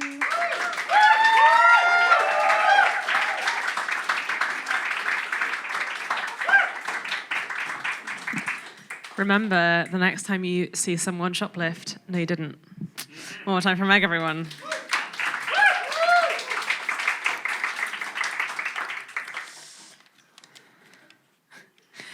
Please welcome back to the Process stage a relatively new member of the Process family with just a couple months with us. Please welcome back to the Process stage, Tom.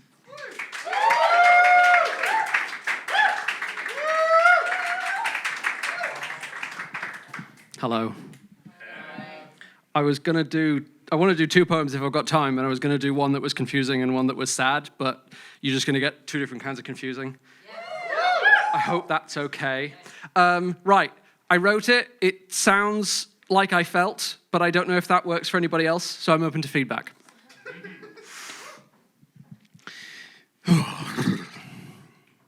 Today the light sparks piercing off the concrete towers beneath the glaring, glowering sky. It looks down on us, thinks we're so small beneath it as we amble across tarmac and dead grassland on our way to break more things with our clockwork ingenuity, like it's the only thing of value we have to offer because we didn't teach our children how to be better than the base clay they were shaped from in the very beginning when the days were longer and the hand of God still reached down from heaven to play with his toy trains, and we meant something to him and each other, and the questing, searching beast of our skin hid between the trees to make us afraid of the daylight, so we stayed up into the night inventing surrogate gods and fears and temples and marketing campaigns to populate the dark, because it is hard to be alone, and sometimes the fear is better when the trains are not running on time, and we must create our own timetables and insist on their accuracy in the face of all evidence. We can lay our own track and fashion our own wheels and push the carriages along to whatever destination comes to mind while God is asleep at his control box and the conductor has clocked off for the evening and is not here to check our tickets. Let us print our own timetable and publish it on the walls of the stations at midnight, hold secret and illegal meetings in public places when the doors have already been locked for closing time. Let us burn the things we do not need anymore in great bonfires we did not acquire licenses for, and burn effigies to our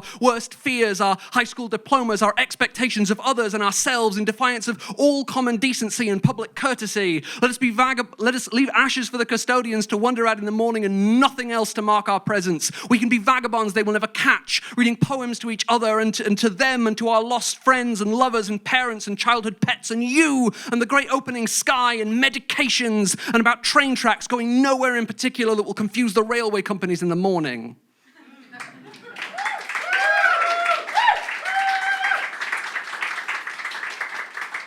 So I'm just suddenly aware that I picked two that I can't breathe in. That's fine. I wrote this during the pandemic, and I have a little ficus. You know those little fig trees you can get that are absolute divas? It came home and it dropped all its leaves. And then my girlfriend at the time butchered it a little bit, but it's still here. I want you to be enigmatic and mysterious like an oak tree deep in some old growth forest, but you're just sitting on my windowsill, and somehow I don't think you'll make it that far because you've only got me looking after you, and I've never been any good at that. I could never make things grow like I wanted them to, not people, not art, not hope, not plants, and if this is all you can hope for, maybe it's better off you left, but I put you in heavy pots, so I suppose you don't have any choice in that matter, but one day maybe you'll outgrow me, and wouldn't that be something? Would it be something wondrous to see when you outgrow what I could give you, and maybe you'll take me with you. If you could show me how to outgrow things, that would be swell, and then maybe I could make the things grow like I want them to, like hope hope, like plants, like art, like people, and then perhaps you can be the one looking after me, but I need more than water, but I'm sure you'll be up to it by then because you'll have done all that growing, and I will be so proud of you and myself, but mostly you. So you keep on growing, becoming that old oak tree, one leaf at a time, one day at a time, and when you work out how to do that, you will show me, won't you? Thank you.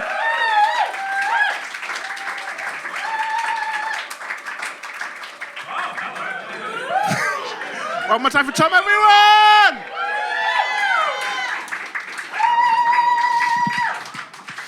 The lace was too warm, so I had to do something about that.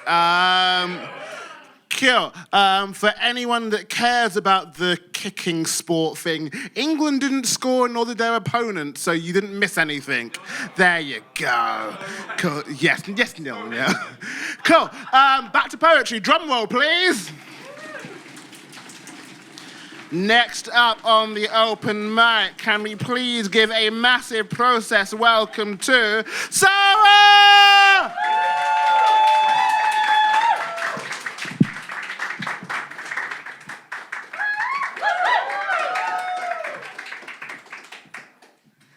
Hello. I just moved from Glasgow, and Glasgow has 4 poetry nights. This is like the 10th different one I've been to since I've been here for 2 months. So it's just crazy. I'm gonna do a poem about my mom and a poem about my dad because my sister is here and her therapist is out of office. So when I left home for the first time, my dad refused to drive me to the airport. Instead, he cleaned our entire apartment, started with the storage room and made his way around, took apart the kitchen, cabinets, and beds, recycled 5 years' worth of plastic water bottles and soft drink cans, vacuumed all night long, ignoring all mine and mother's calls, leaving her to figure out the bus routes at 1 a.m. Her phone barely charged, her English almost passable, my brother so confused by it all, he messaged me, LOL. And helped my dad walk 45 minutes in the dark to drop off old clothes at a donation collection point. Bags full of old scarves, teddy bears, and worn-out school shoes. The next day, he wakes up, pretends it never happened, feigns ignorance at my mother's makeshift bed in the living room, and becomes astonished by the empty apartment, clean of all past memories and dirt. When I come back 6 months later, he presents me with a big brown cardboard box, almost my height and his, full of paper bags, clothespins, fuzzy animal socks, novels he read when I was gone, and says, I kept them for you.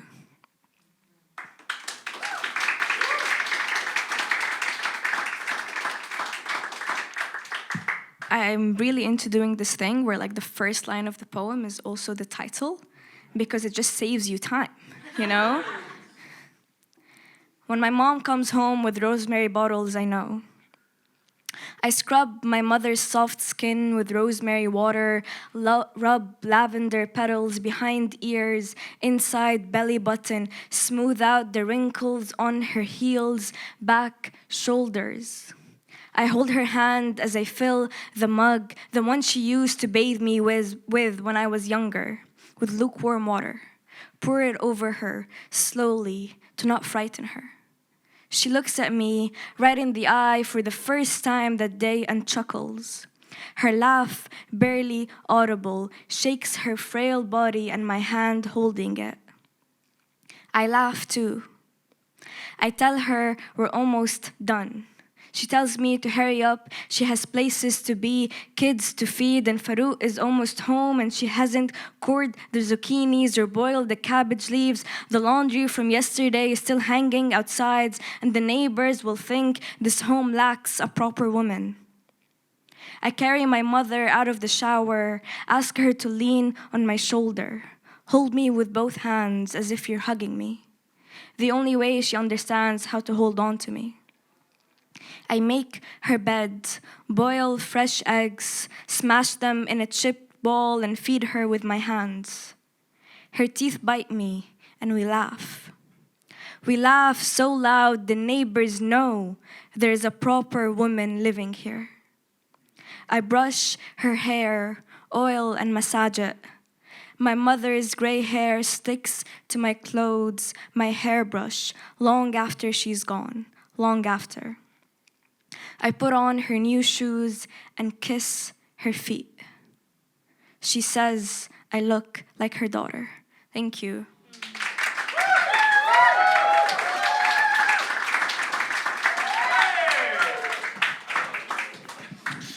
I am low-key enjoying the fact that Pride Month is also tending to objectifying the straight man. We love that shit here too. Can I get a drum roll, please? Next up on the open mic, can we please welcome to the stage another first-timer? Please welcome to the stage, Tiffany!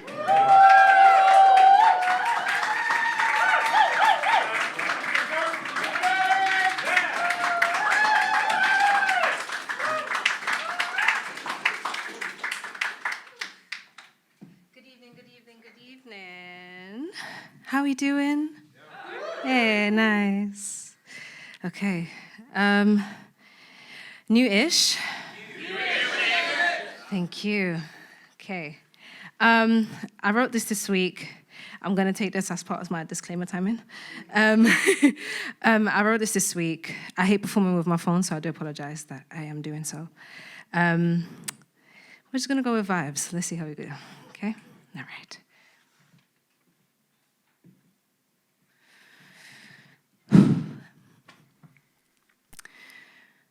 Mirror, mirror on my wall. Mirror, mirror, please. Why must I, with love, keep hitting this brick wall? It's funny. I came across this Instagram video of this fantastic poet who wrote a self-betrayal piece. And she kept looking in the mirror. And so I looked at my mirror.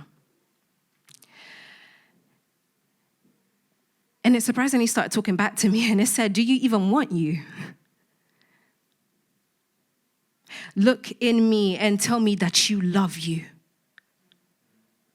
Tell me you forgive you. Tell me you honor you. Tell me you will never look for someone else's rib more than you do yours. Because how will you then want you? See you? Don't ever be someone else's rib because they aren't yours. I understand it may be blasphemous to hear, but what I really want to say is never live so much for someone that you start to see life from their lens.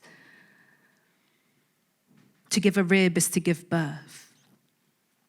To anoint, to begin, to mold. Doing so will not only rush you, but vulnerably infect you whilst they thrive from you. Do you ever want you? Let me be kind here. It's your first time looking at me this seriously, so let me remind you that Jasmine said it best when she said, don't you know that everything lost isn't missing? I guess giving your rib does come with its beauty, so why not accept it?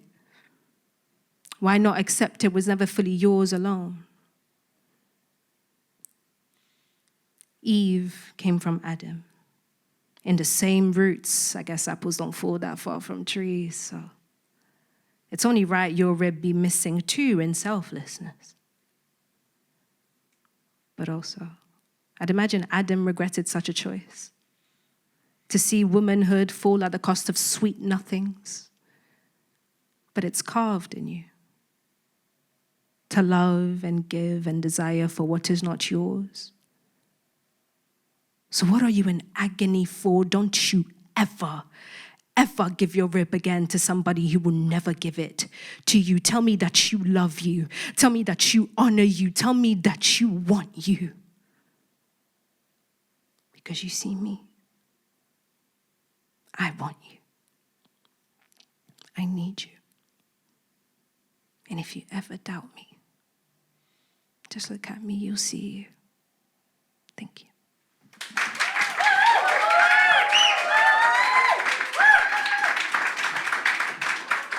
Thank you. Do I have more time? Oh, okay. I'm trying to make it spicy. Okay. Do we get like a bell if we pass the time? Cool. Okay. Imprint. Ain't it interesting that even fingerprints have a gravitational pull of their own? I think of this whilst accepting how many bodies mine will always have in its memory box, how many touches will always be saved in its hard drive for safekeeping, for when that what-if moment comes about again. Even if we don't touch for years, once we do again, it's like it just remembers. It reacquaints itself. And files for residency again, maybe, I don't know, maybe I'll repel, I guess. I won't know until we touch again.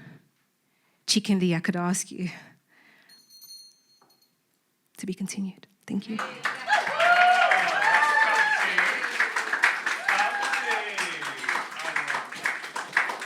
I love it when the bell goes and the poet's like, come back again. See me next time. One more time for Tiffany, everyone. Welcome to the family. Just a few names left. Please welcome. We've not had them for the last couple of months, but please welcome back to the stage, possibly our most loyal family member. I think they've been to more processes than I have, because I took 2 months off once. Please welcome back to the stage, number one, Avuliance.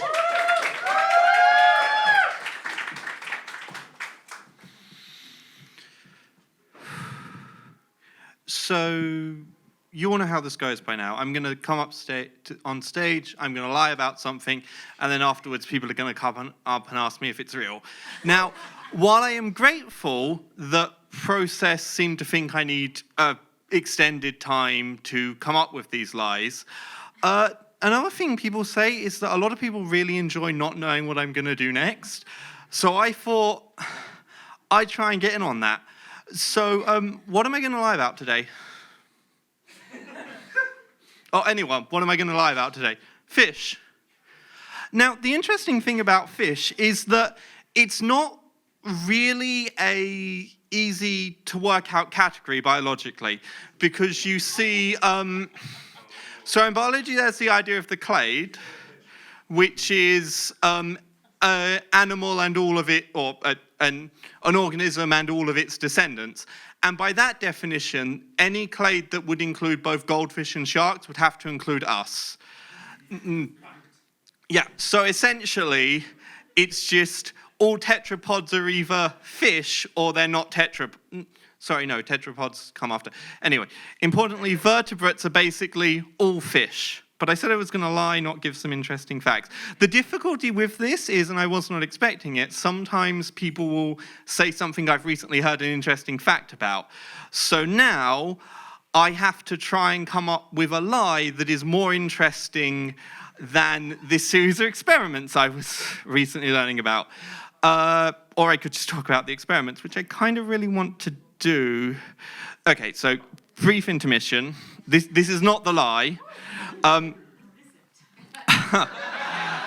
was reading about these experiments recently, and there's a lot of interesting questions about how fish develop, because obviously life was in the sea for so much of its existence, and arguably a lot of things are much more recent than us being in the sea. Obviously, some species have left the sea and gone back, but what is interesting is when you try and do experiments on evolution in fish where you give them things that they would not have in a water-based environment.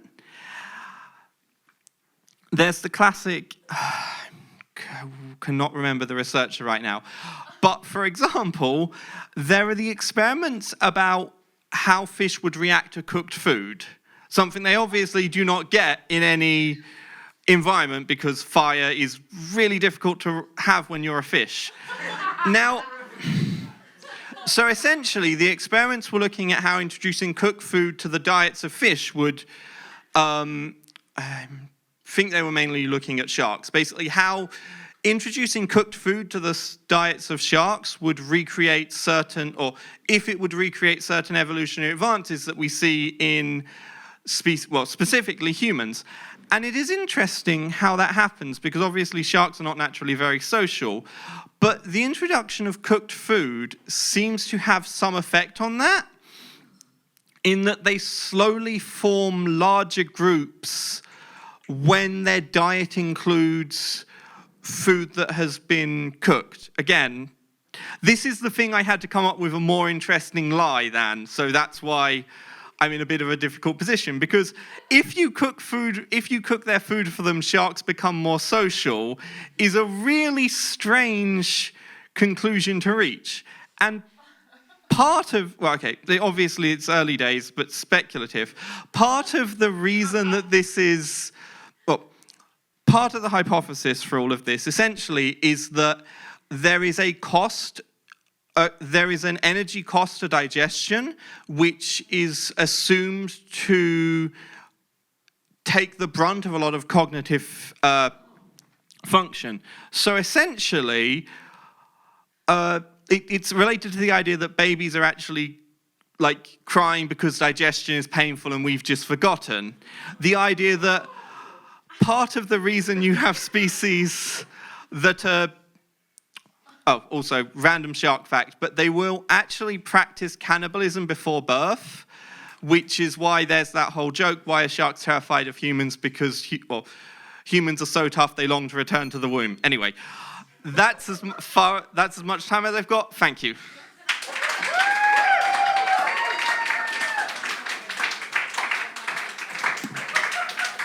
The absolute monarch of never let them know your next move, Aviliance, everyone.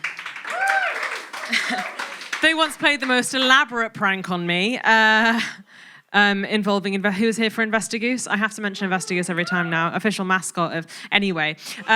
Also, when I was in Colorado, my friend's kid, it was a reunion. That's what we do every 2 years. And my friend's kid had a toy shark thing, and I, as you make conversation with a 4-year-old, said, "Oh, what is that?" And he said, "It's a shark." And I said, "What kind of shark is that?" And this fucking 4-year-old says, "It's a megalodon," which is an extinct species of shark. It doesn't matter. Anyway, made famous by Jason Statham. We have one open mic left. Aww, I know, but I live really far away. And I've run out of spoons because I had to listen to a poem about my own breakup tonight before it happens. Drum roll, please.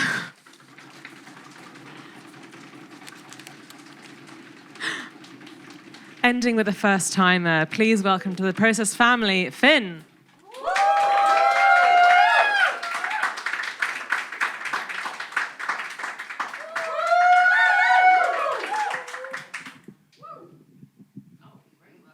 Yeah? I've just started hosting a night. I'm getting good at this. Don't even need to watch. Just do the set like that now. Okay, we'll end with a laugh, shall we? Shall we end with a... Well, actually, it's not a laugh because... Okay, so I was in a workshop the other day, right? And the prompt was, why you write poetry, you know? And I just want to share some of my truths with you tonight. So I hope you can handle that on your journeys homewards.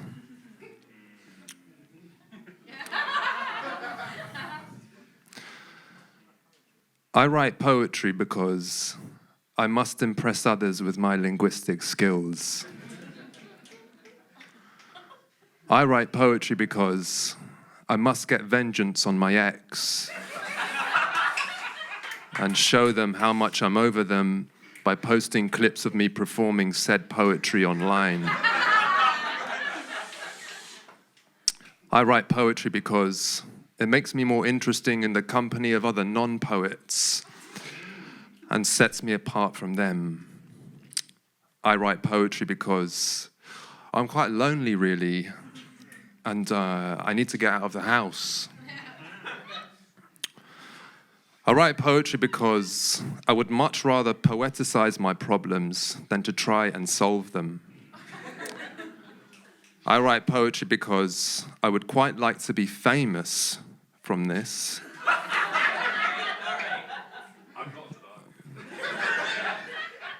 and be interviewed by publications with my face and my name across literary magazines.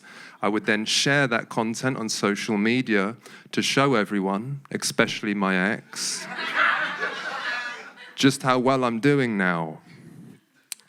I write poetry because what I have to say is more important, more special, and more unique than anybody else.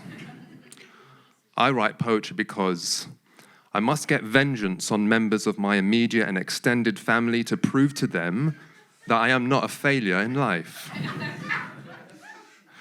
I write poetry because I want to belong to a certain cohort of people who, by my association with them, can increase my social status. You know who you are. I write poetry because I'm trying to get laid, guys.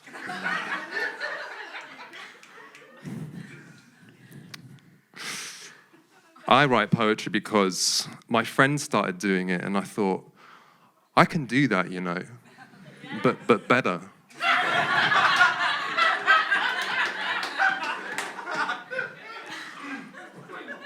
I write poetry because just to be seen as a poet, just to say, I'm a poet, you know. I write poetry because, well, I need somewhere to dump this trauma. I write poetry because it could make me rich one day. One day.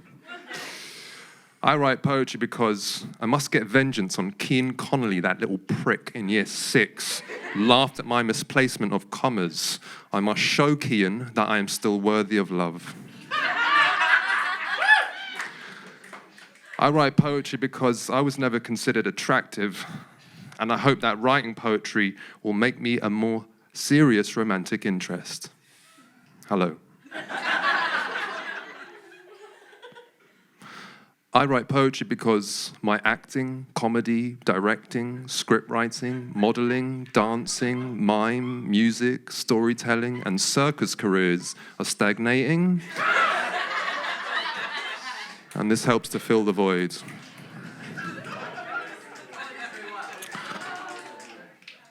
I write poetry because, well, I'm quite mentally ill, you see. And the two go hand in hand. I write poetry because people will clap and whoop and click hard when they hear what I have to say. This will fill my dopamine receptors, which are dependent upon external validation. There goes the bell. I write poetry because I must get vengeance against people I hate at work. Any other hate is outside of work and against the world at large for that matter.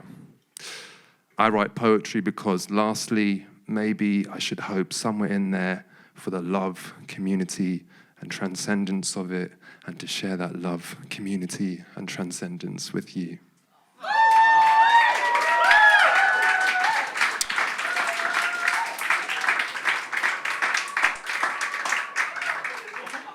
But do I mean that? Sorry. I run a night in a Woodfield Pavilion down in Tooting. The last one before summer is on Friday, so if anyone's South London inclined, do come down. It'd be lovely to have you. Thank you for a great night. Thank you.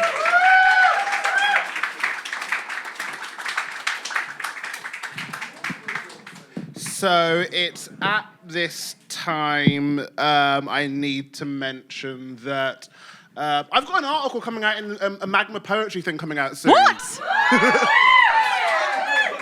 What? Why didn't you tell me? Yeah, Magma. Sorry, it's not the time. Magma interviewed Magma's me like a about- really big deal. Yeah, they interviewed me about performance poetry, so I talked about that because I know that shit. So yes, I'm in the press. Fucking well done, mate. Says I write poetry to be in the press, and it's working. Yeah, it's working for me.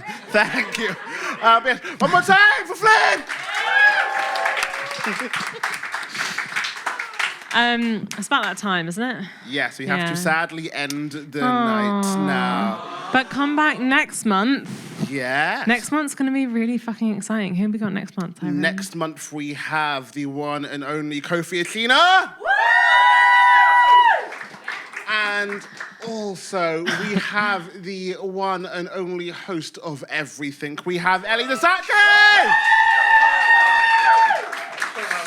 Very excited. Those will be the last feature poets that we have here at Real Zero. And then we will have one final event in August that will be just pure hat. I know, what an ending, right? Mm-hmm. I don't think, can you vote? I did not know that. Wow, I did not know that. How do you know that? Why don't I know that? Sorry. Okay, fine. My poem, Radical Acceptance, that I wrote, it was a poem that I started writing when I broke up with my ex-girlfriend. Well, when my ex-girlfriend and I broke up, and I finished writing it when I found out that Taryn's mum, Kaz, was dying, and it's a poem about complex grief. That is shortlisted for the Heroica Prize. I could win money. What? What just happened? I proposed, I think. Did your ring just fly off at me? Anyway, the fact that I have been shortlisted for an award that I didn't know was votable for, I'm just processing that live. Can someone tell me how to... Basically, follow all the poets on social media. There'll be shit happening on socials, all of that stuff. There's merch at the back, buy the merch. There is Pigeon Party. There is Blackish, Too Black, Too Furious. There's Same Story. There's stickers. I'm doing the ending because we're going to end it at some point. Yeah. Okay. Thank you, Della. Thank you, Rule Zero. Thank you, Debris. Thank you, Molly. Thank you to all our brilliant open micers. Thank you to my bestie, Tyrone. And thank you to my bestie, Kayla. And just to end this, how we will traditionally and keep always ending it no matter which venue we are in. I love you all. Now fuck off. Goodbye, everyone.